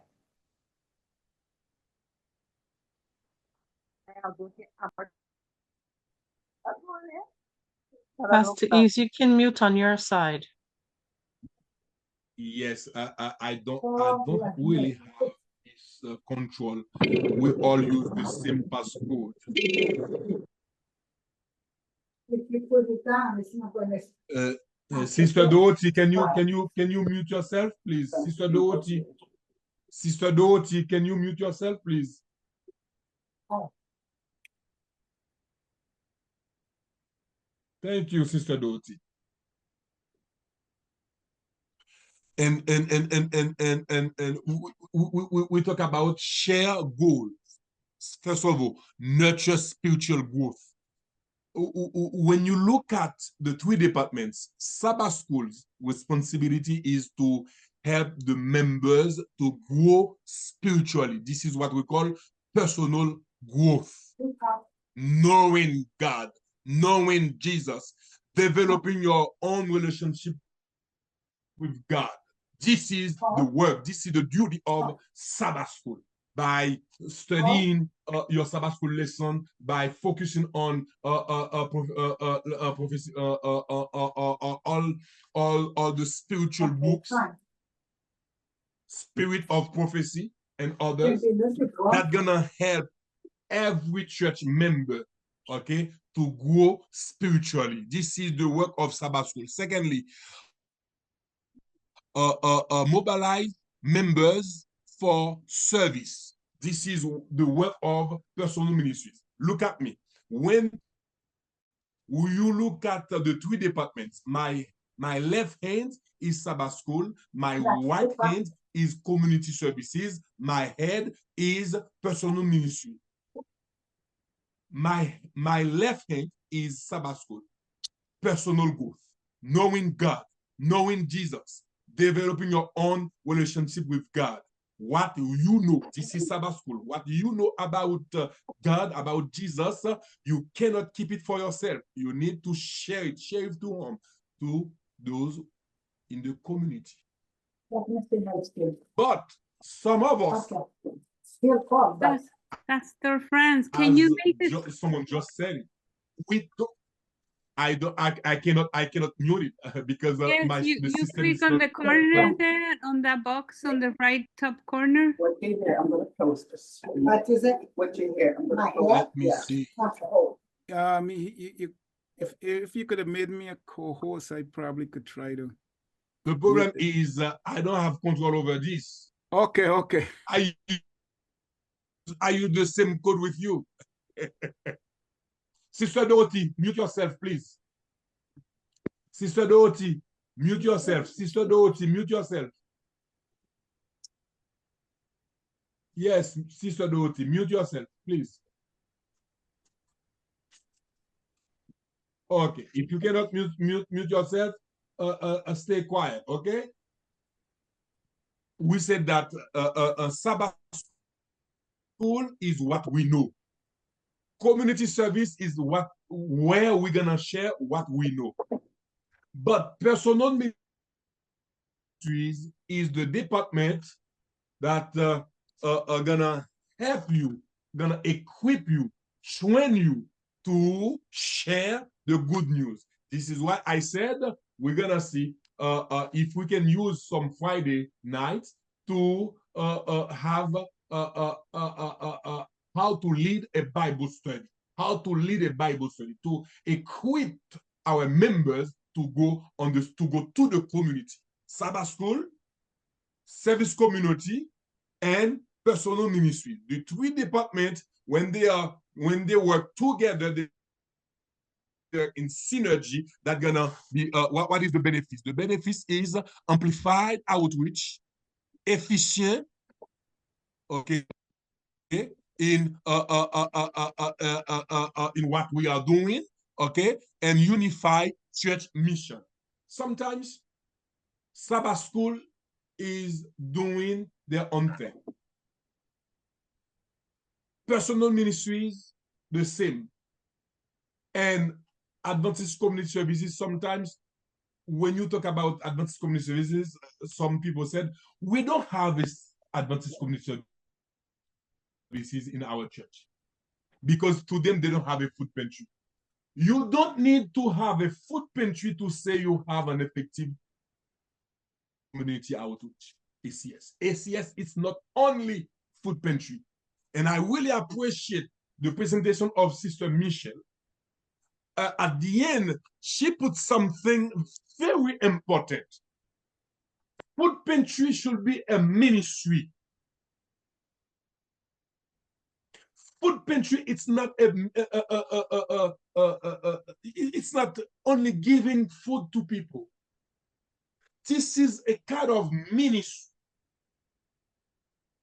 All right, and we need and last year I visited a church. It is in Waterbury, of Judah. Sister Milady is leading this food pantry over there. They distribute more than 200 Bibles one Saturday. When they called me and they let me know that, I said to the pastor, yes, I will cover all the expenses for the Bible for you. They invite the people who are coming to take food every day, they invite them at church. And they had a special Sabbath for them. And they distribute that Sabbath more than 200 Bibles. This is the work that we are called to do.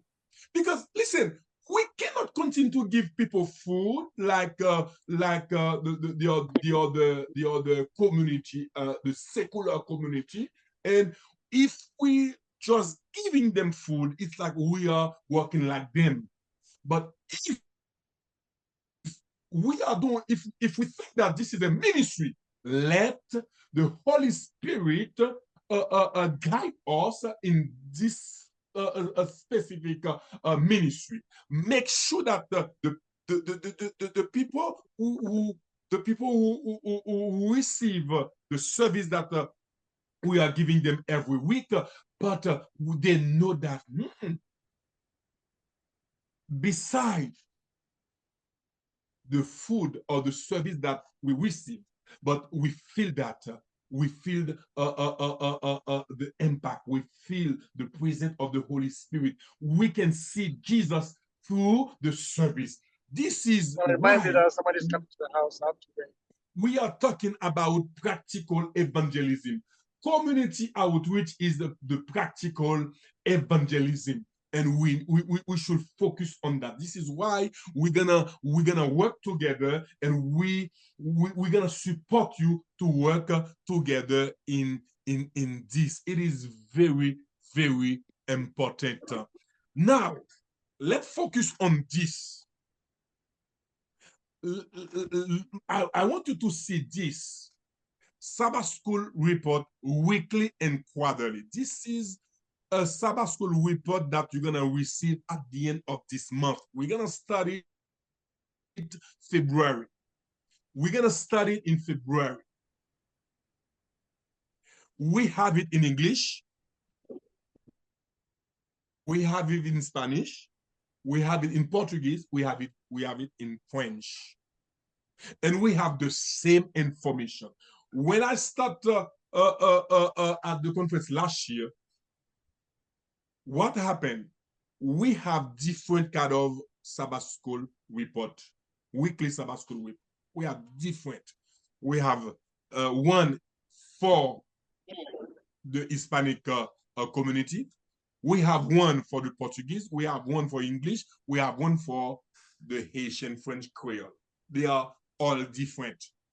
But what we did between Pastor Alex and I, we sit down and make only one that reflect the Hispanic ideas, Portuguese idea, English and French speaking ideas. Please, we will make sure that your pastors, we will mail this to your pastors. We're gonna ask your pastors to reinforce this and to help us. This weekly and quarterly report, as you can see here, this is the quarterly, and I did it. I check before I get in. Brother Charles, put yourself on mute, please. Brother Charles, mute yourself, please. Okay. Just find the screen, so I don't have to go. But now it's jealous. Brother Charles, mute yourself, please.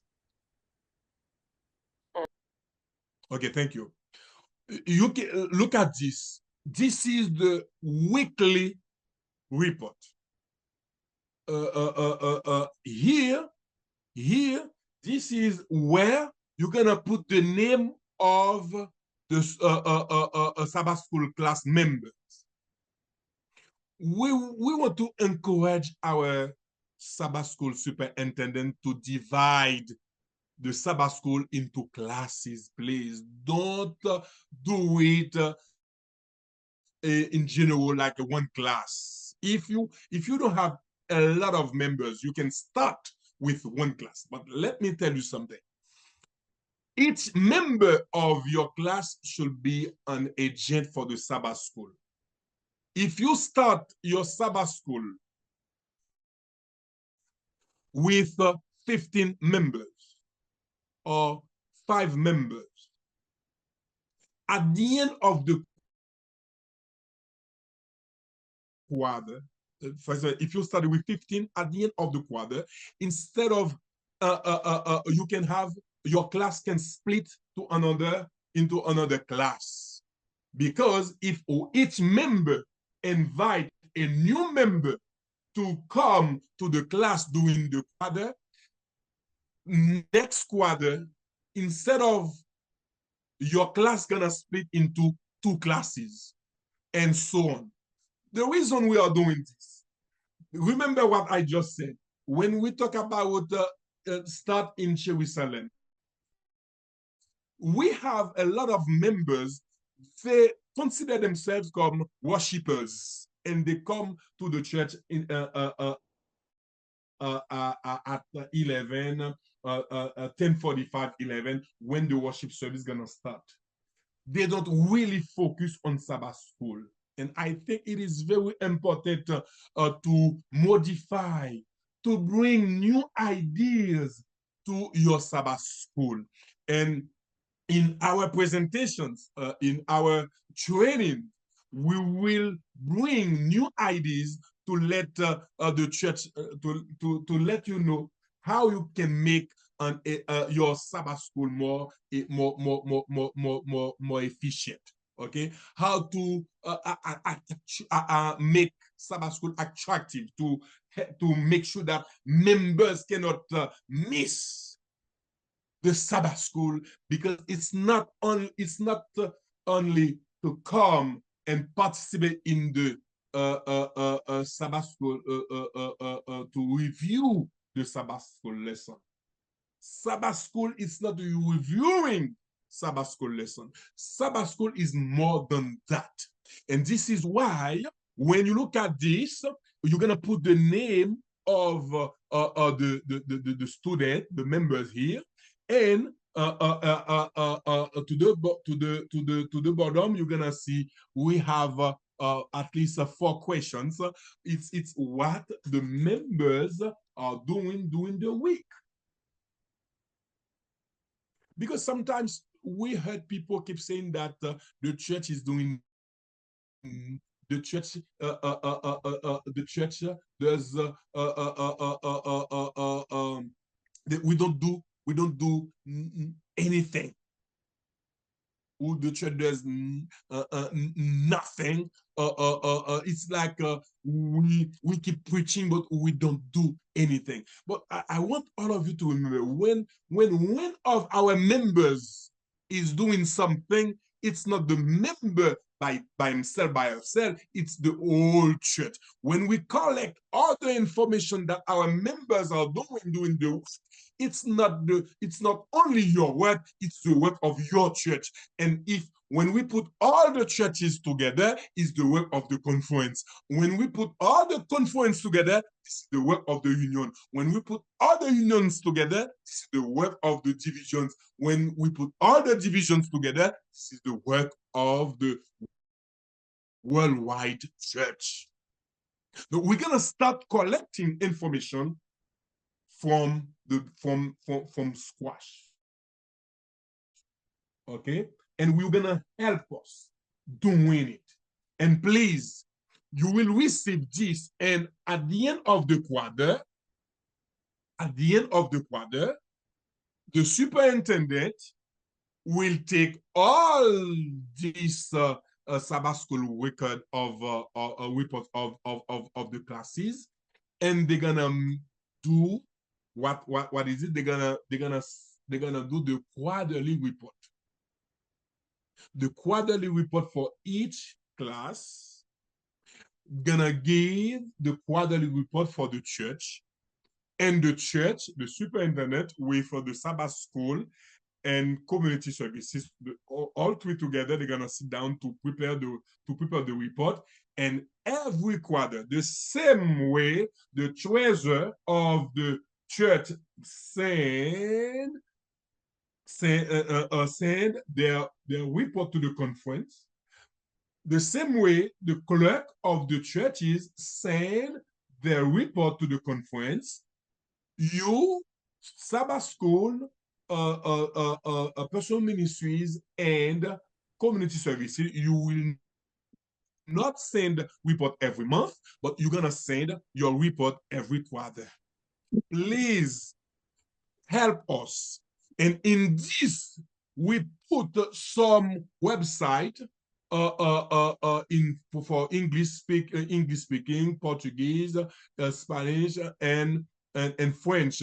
You can share this website you can share the link to your students. They can have their Sabbath School lesson in their own language.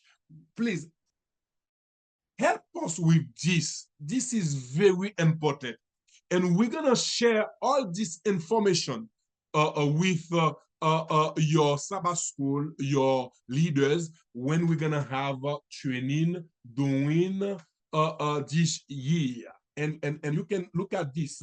We're gonna have training this year, and if you need, I can send all. When I will send you the information, the presentation of Sister Michelle, I will send you all the dates.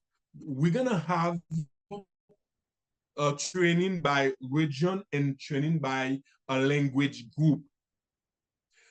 The last Sabbath of January, we're gonna have a training at for the Connecticut region.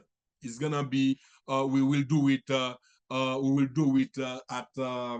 Lion of Judah, Waterbury Church.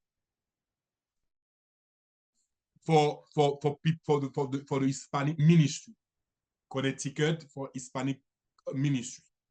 February 1st, we're gonna have a youth and adult Sabbath School superintendents and teachers in service with in partnership with Young Adult Department. Young Adult Department is the department that is responsible for youth Sabbath School. We will work together to train our Sabbath School superintendent and teachers. It is for all English speaking, Spanish, Portuguese, French. We will do it at Stoneham Church at 3 2:30 p.m. at 2:30 p.m. At Stoneham Church. February 7 on Zoom, we will have a Zoom training, how to lead a Sabbath school lesson for the adult. I will send you a letter with the link. February the 8th, we will have now another youth and adult Sabbath school superintendent teacher in service. We'll have it for Central Mass, where Lancaster Brazilian Church in Lancaster at 2:30 p.m. February 8th. March 7th, we're going to have a personal ministries, a Sabbath School, and Adventist Community Services training for English-speaking church at Stoneham Church for the Greater Boston. We will focus on Impact Boston. March 8th, we're going to have another youth and adult Sabbath School superintendent and teacher in service. It's going to be for Southeastern Rhode Island and Southeastern Massachusetts and Rhode Island area. We will have it at Foxborough Church. And secondly, we will have March 15, Personal Ministries, Sabbath School, and Adventist Community Services training for Portuguese-speaking Greater Boston. As you can see, all my personal ministries, Sabbath School, we're going to focus next year for the Boston area, because it's going to be Impact Boston. We have a lot of work to do over there, and we're going to ask the members, the leaders for Boston, Greater Boston, include Brockton. We're going to ask you to be part of this great movement, to be this bigger movement. And it's gonna be the March 15 is gonna be for the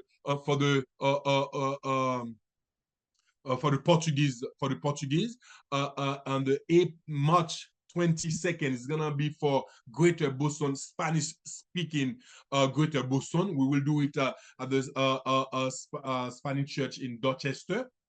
And April 5th, we're gonna have April 5th is gonna be April 5th, 19 and the 26th, we're going to have Personal Ministry Sabbath School and Adventist Community Services training for the Haitian. The April 5th is going to be it will be for Boston, 19 Central Mass, and 26 Connecticut. And 27, we're going to have a big event. Big event. What is this? April 7th. Unfortunately, if you go to the website, the conference website, we're gonna see the 20th. But I'm gonna ask Sister Carolyn to change it by tomorrow to put it 27, because I forgot if the 20th is the Easter. I just focus on the Patriots Day weekend. Monday will be a holiday. I focus on this specific weekend, but I didn't focus on Easter. Someone told me last Thursday, and we're gonna do it instead of the 20th, we're gonna do it the 27th. Please, all our members in Boston, we will provide you the yellow jacket with a 7-day Adventist weekend.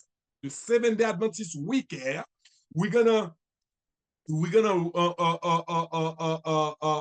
imagine if we have 300 people with this yellow jacket on the street of Mattapan, Dorchester, Roxbury, Dudley, and we will go to help people to clean their backyard, to clean their street, and with the 7-day Adventist weekend. It's going to be a practical way to start something, not open the Bible to talk about Saturday, to talk about Sabbath, to talk about all kind of things, but it's going to be a good way to make people know us and to have a great impact on people's lives. When they're gonna read Seventh-day Adventist Weekend, something gonna pop up to their mind. They care about what? And at least few of them will come and ask us, you say you care about what? And it's gonna be an opportunity for you to start talking about your God, talking about your church, and to offer them Bible study. April the 27th, we're gonna go on the street. And the Sunday after, May 4th, every first Sunday of May in Boston, they have what we call Work for Hunger. Imagine you have 400 people matching, working with these people, and we're gonna work with them, and we're gonna let them know we care.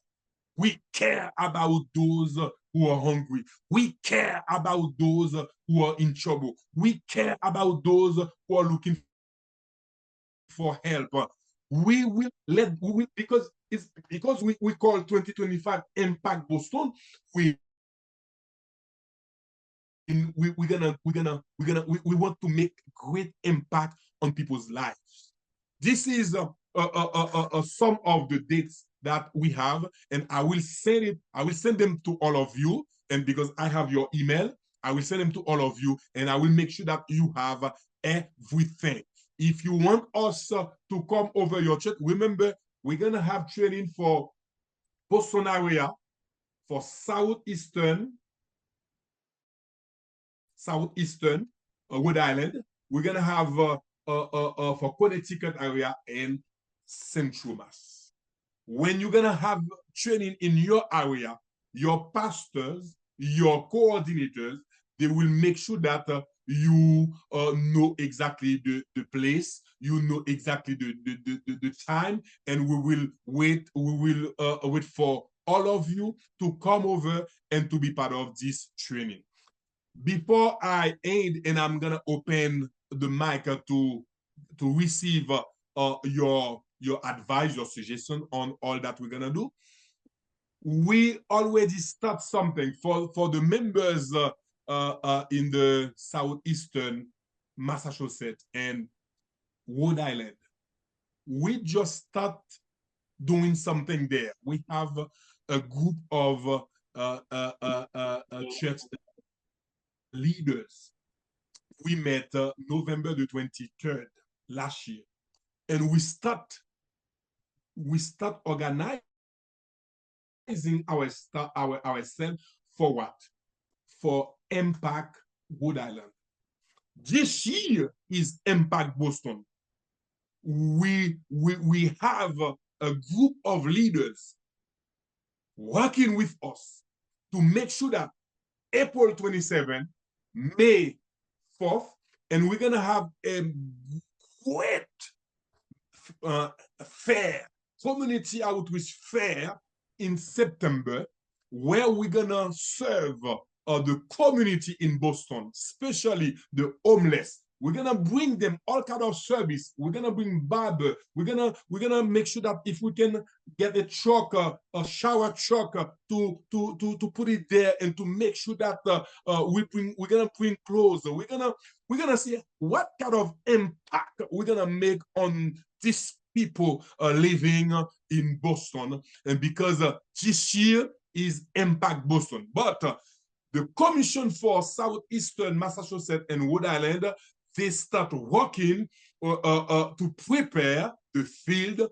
for next year Impact Rhode Island. And I'm begging you to be part of this. If you live in the Southeastern, if you live in the Rhode Island and Foxborough, Attleboro, please join this group of leaders. I'm gonna send a letter to your pastor by tomorrow, especially Southeastern and Rhode Island. I'm gonna send a letter to your pastors, and your pastor's gonna share this information with you. Friday the 31st, Friday the 31st of this month of January, we're going to have a Zoom meeting with the leaders of Southeastern Massachusetts and Rhode Island area. We're gonna meet with all the personal ministries, Sabbath School and Adventist Community Services, to continue to reflect on what we want to do for next year for Impact Rhode Island. I'm gonna open the mic now. If you have a question, you can ask your question. And if you have a suggestion, please do it and let us know exactly how you can support, how you can help our departments to go forward. All right, Pastor Francis, my hand is up. Okay, go ahead. All right, thank you, Pastor, for the presentation. For the synergy, personally, I've heard enough of it. You have been into our church, and I also have it, I think, heard it about when we have the workshop at the company. I think what we need right now is a fit and a policy. You conference need to make a policy for personal ministries and Sabbath School so that we work together.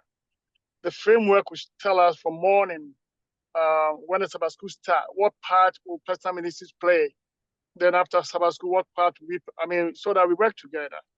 And after church, when we go out and how we're gonna do it, both. I think we need to set up a framework for us in our coming meeting on the 31st so that we can work around it. Until we have a framework, we're gonna be working around, jumping around. And also, you mentioned something about ideas in the Sabbath School lesson when we do our Sabbath School. Can you give us an example of ideas you're talking about during the Sabbath School lessons? What ideas, can you give us examples so that in our meeting, hammer on it? Thank you. Okay, I think that Friday, February 7th, you will have the leaders with you, pastors. We're gonna have a panel of pastors. They're gonna lead us in this. Okay, for the policy, as I told you earlier, we're gonna open a website, because if you go to the conference website now, I don't think you're gonna see personal ministries and Sabbath School. We don't have a website, specific website for this. We're gonna open one by February. I already prepared the entry for this, but by February we're gonna launch this website, and I will put, as you said, regarding the policy, how the three departments can work in synergy. I will put a lot of information because I have things that are already prepared here. We will put everything there for our Sabbath School, personal ministries, and ACS. We're gonna put all the information there to see how they can work together. When we talk about working in synergy, what does that mean? And you will receive information about it. Can I just interject? Because I don't know if Brother Charles and the other members here know about the Sabbath School Handbook. It's a guideline for Sabbath School personnel, and it's prepared by the Sabbath School Personal Ministries Department from the General Conference. And I believe it's on the NAD North American Division website, and you can just download it. There's a lot of information in there. My request is that the Regional Southern New England Conference support us in implementing rolling out this handbook and these guidelines as we modify them for our churches, because big and small churches are going to use different things from it. But the support and actually not reinventing the wheel is right here. But it seems like we don't know about it, or it's not trained, it's not given to us, because a lot of the questions that were raised in the chat and verbally is in this book. And where to get certain resources and things to help improve your Sabbath School. So I guess my ask is can the conference get on this and help support us so that we can get these materials from Advent Source and the ABC, and that we have the tools we need to be successful, not only in personal ministries, but evangelism and outreach in Sabbath School? Definitely, Yeah, Sister sister, my sister, about this issue, but sometimes you don't want to, create confusion. You don't want to educate Sabbath School. You don't want to educate the others. That's why I think it's okay for the pastors, to come with something like 1, 2, 3 steps to make it easy to work together. The manual, Okay. if you go online, you can download everything. I tried to talk, but it's not easy to work like that. Some churches gonna run into trouble. So I think when the pastors handle this, it's gonna be easy. Like 1, 2, 3, 4 steps, that'll be easy for everybody. That's why I raised that question. Yes, it's not, Sister Vanilla, it's not something new. Our approach, we got it from the book that you just mentioned. But sometimes when you look at the book, you look at it for Sabbath School leaders, they're going to focus on Sabbath School only. For personal ministries, they're going to purchase books for personal ministries and so on. But what we try to do now, we try to make sure that we want to make it practical.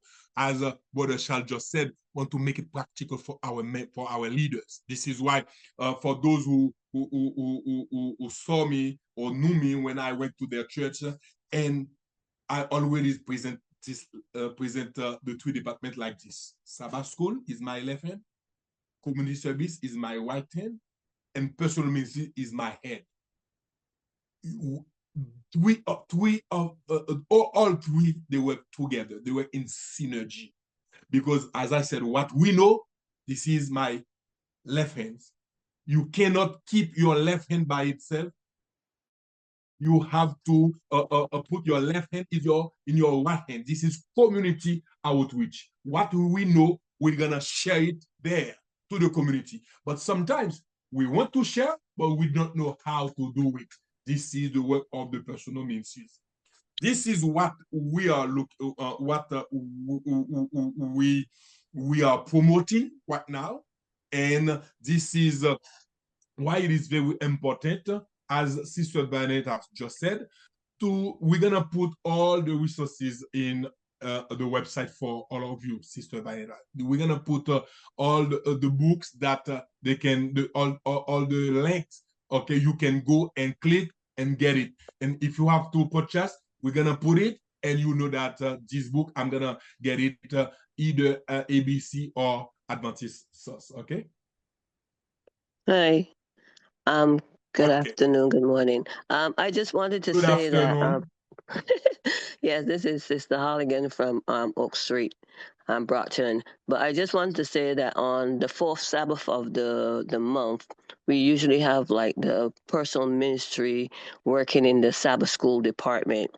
And sometimes you can implement some little plays, little short skits, where you involve scenes of going into the community and changing it, have talks and things about what might be happening in the community. But what I find at my church is that sometimes folks don't show up for Sabbath School, so we can't do what we would really want to do.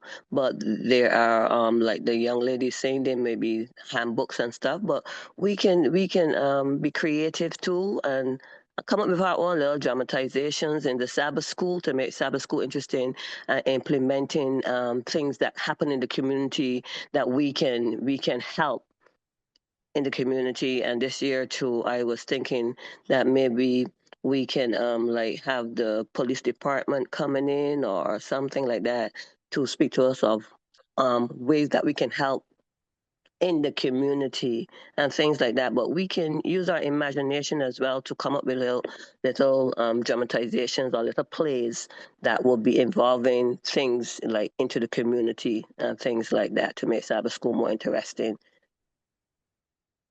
All right. One thing I want to add to what Sister Cheryl said, it is very important. Okay, it is very important to make sure that our Sabbath School is very attractive. Be creative. Be creative.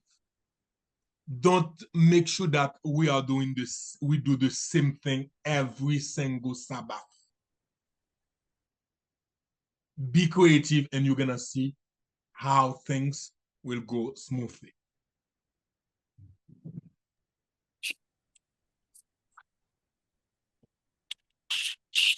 All right. Can I say something, Pastor? Go ahead. In Joel, in the book of Joel, chapter 2, talks about a mighty army before the outpouring of the Holy Spirit. You can read the start, at the beginning, but I'm only going to read from verse 6, Joel chapter 2, verse 6 on. The Bible says, before their face, the people shall be much pained. All faces shall gather blackness. They shall run like mighty men. They shall climb the walls like men of war. And they shall march everyone in his way. And they shall not break their ranks. Neither shall one thrust another. They shall walk everyone in his path. And when they fall upon the sword, they shall not be wounded. They shall run to and fro in the city. They shall run upon the wall. They shall climb upon the houses. They shall enter in at the windows like a thief. In these verses, it's talking about an army working in unison, everyone in their position. Sabbath School, personal ministry, and community service, all working together in unison. Everyone in his path, working together for the same mission of bringing the gospel to the world. And God has promised that he will bring us together if we allow him and his spirit to lead us. Thank you, Brother Milton. And remember, this year is Pentecost 2025. Your pastor, your leader, your pastors and leaders, they already register for Pentecost, and whatever the information and the document that they're gonna receive, it's based on Pastor Malcolm and your pastor. And I think that this phase we're already turning back. Now we're going in the practical. We are not in the process of registration, but now we are now on the field, execute what your pastor, your board, your church board, what they have voted for, and now we're going forward. What I want you to know, beside Pentecost 2025, it's not a slogan, it's not a movement. Let Pentecost 2025 change the way we used to do things. Let Pentecost 2025 transform your ministry, transform your leadership. Let Pentecost 2025 help us understand the meaning of working in unity.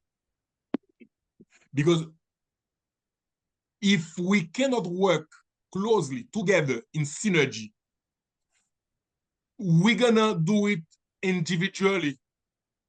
And remember what happened when the disciples were waiting for the Holy Spirit. They were together, prayed together, did things together, and they received the power of the Holy Spirit. This is right now what we are looking for, not only for us at the Southern New England Conference, but across the North American division, to make sure that we constitute one people, with one goal, with one mission, We can be different. We have Hispanic ministry, we have Haitian ministry, we have Portuguese ministry, we have Caucasian ministry, we have all kind of ministries. But remember, beside all the ministries that we have only one mission. The mission to proclaim the three-angel message. The mission to stay connected. The mission Pastor Francis, are we still asking questions or we are doing something different? Are we still on the questions time? I think that it is 12. There's still some questions we need to ask because we came to the meeting to ask questions. We make sure we understand things. Okay, go ahead. About Pentecost 2025. I understand some church, some doesn't have it. My question is, why do we have to register before we have the package? If you know all the churches, why don't you just mail it to them? Why do we have to register? Because some pastors may forget or have some other issues, so they may not be able to get it fast. Is there any way you can mail it to us so that we can work on it? I cannot answer to that question, my brother.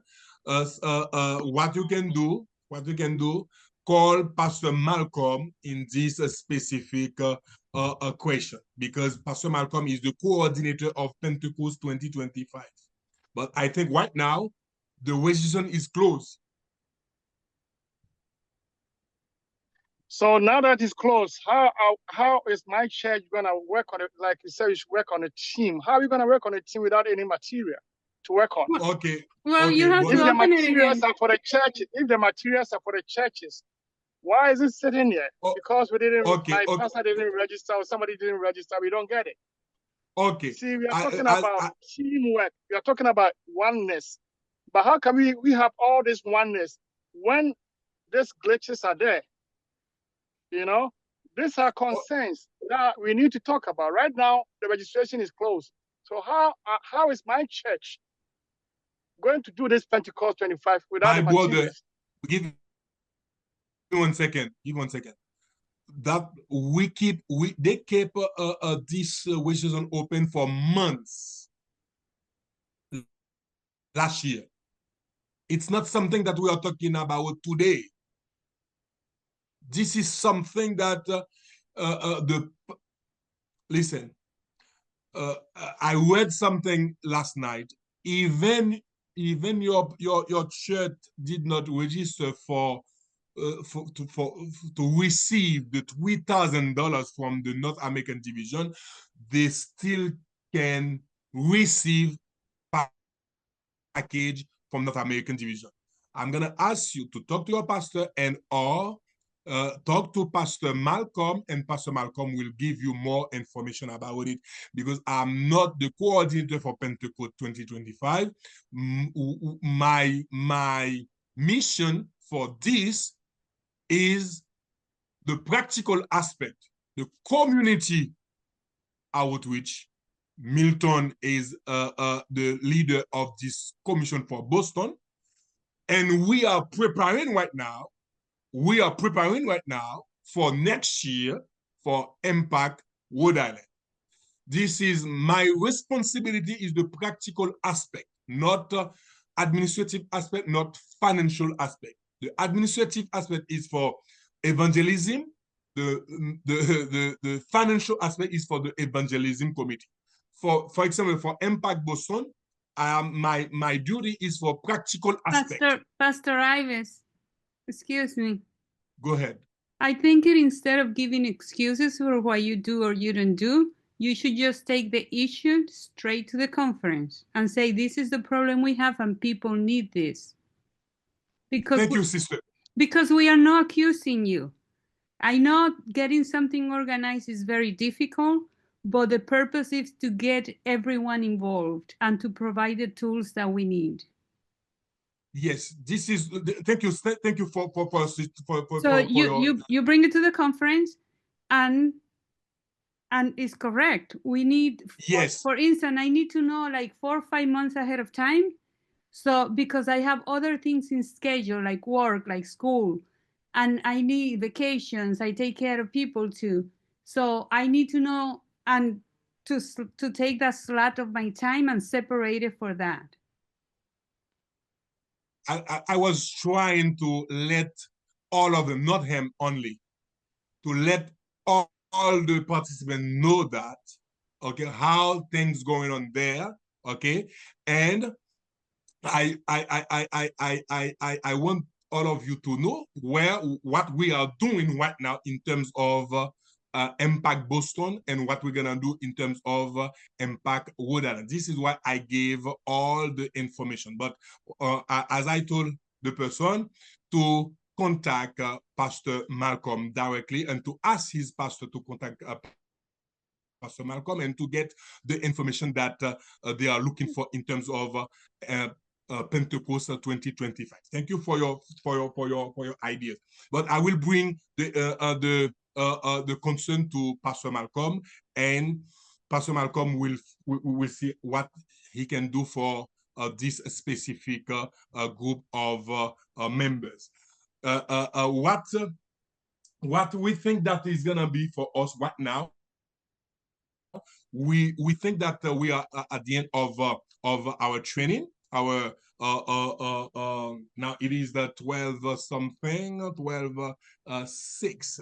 But if you want us to come over your church, yeah, if you want to invite us to bring all these things and to bring the training to your fellow members, you can contact us. My number is 978-514-5456. 978-514-5456. My email is the first letter of my first name is Y plus my last name, Francis, at SNEConline.org. Y Francis, SNEConline.org. Invite us, but I can tell you, my schedule is full until July. Yeah. But you can call me. I can make arrangement. If we can have a training Friday night or Saturday afternoon only, we can find a way to do it for your church. Even my schedule is really like full. Yeah. Can you put your email on the chat? My email, okay. Yeah, because I have to send you a feedback because I found a lot of things. It's not criticism, it's for improvement.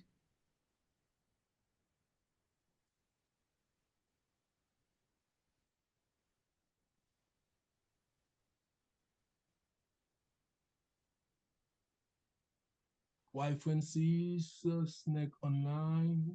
Mm-hmm.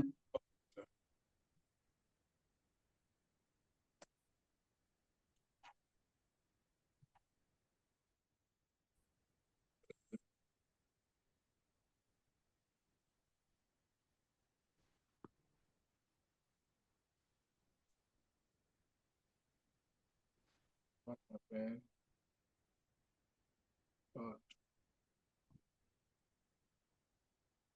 happened? Let me just take this off. Okay, let me double flash. Y Francis at SNEC Online.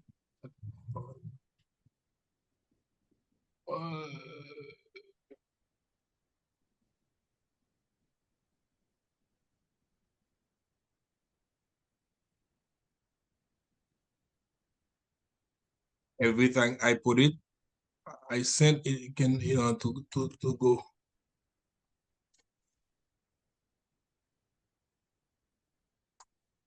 Okay.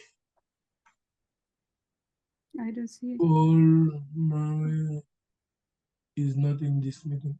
Oh, You okay. know the chat at the bottom where you No. I see what happened. it tried to go to someone who already left the meeting.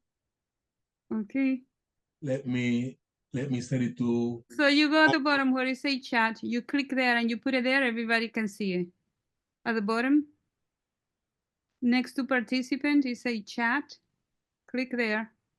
Yeah, no. I see what happened. Oh, now it's there. Okay. Okay, you see it? Yes, I can copy it from here. Oh, Chris sent it.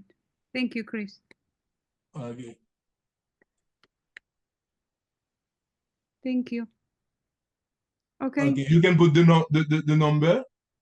Yes, I have everything. Thank you. Okay. Everybody has it now. It's there. Okay. Thank you so much. Thank you, Chris. Thank you. Are we gonna break? I have to go actually because I have another. Okay. Now we I think that we are at the end of our meeting, and we want to thank all of you for participating in this session. And I think that you have a lot of information in terms of starting and running a food pantry, and with Pastor Malcolm, Pastor Henry Michael for Prison Ministry, Milton talking about the work that the group gonna do in Boston and Southeastern Rhode Island, and myself, all the schedule that I gave you, and we think that we will work together and we'll find a way to continue to do it. And I'm gonna ask my brother Milton to close with a prayer. Thank you so much. Okay. Okay, let's pray. Gracious and loving Lord, Father, as your children have gathered upon this platform, Lord, it is your spirit that is needed to do this work. Father, we're laying our lives before you, our sins upon the altar, praying that the blood of Christ cover and cleanse. Lord, remove from us every sin and defilement from our temples, that there may be a dwelling place for your indwelling spirit. Father, we need you more than ever. We need your outpouring of your spirit. Lord, give us guidance and wisdom on how we are to come together and work together. Father God, your Son prayed for oneness. And Lord, your Father answers your prayers. So we're praying, Father God, that you will answer the prayer of your Son and bring us in unison together, that we may move as the sheep follow the shepherd, as one. Please be with each person as they go about their days, and as the days to come, may you continue to work through us in a mighty and powerful way. In Jesus' name do we pray. Amen. Amen. We thank all of you. We thank all of you. And remember that I said, we are open. You can invite us, even if we can do training for you on Friday night, Saturday afternoon. But for now, I feel with all my Sabbath morning, but we can go forward with Friday night and Saturday afternoon. May the Lord be with you. We'll continue to do the work of the Lord. Remember, we are all agents in this great movement, Pentecost 2025 and Impact Boston.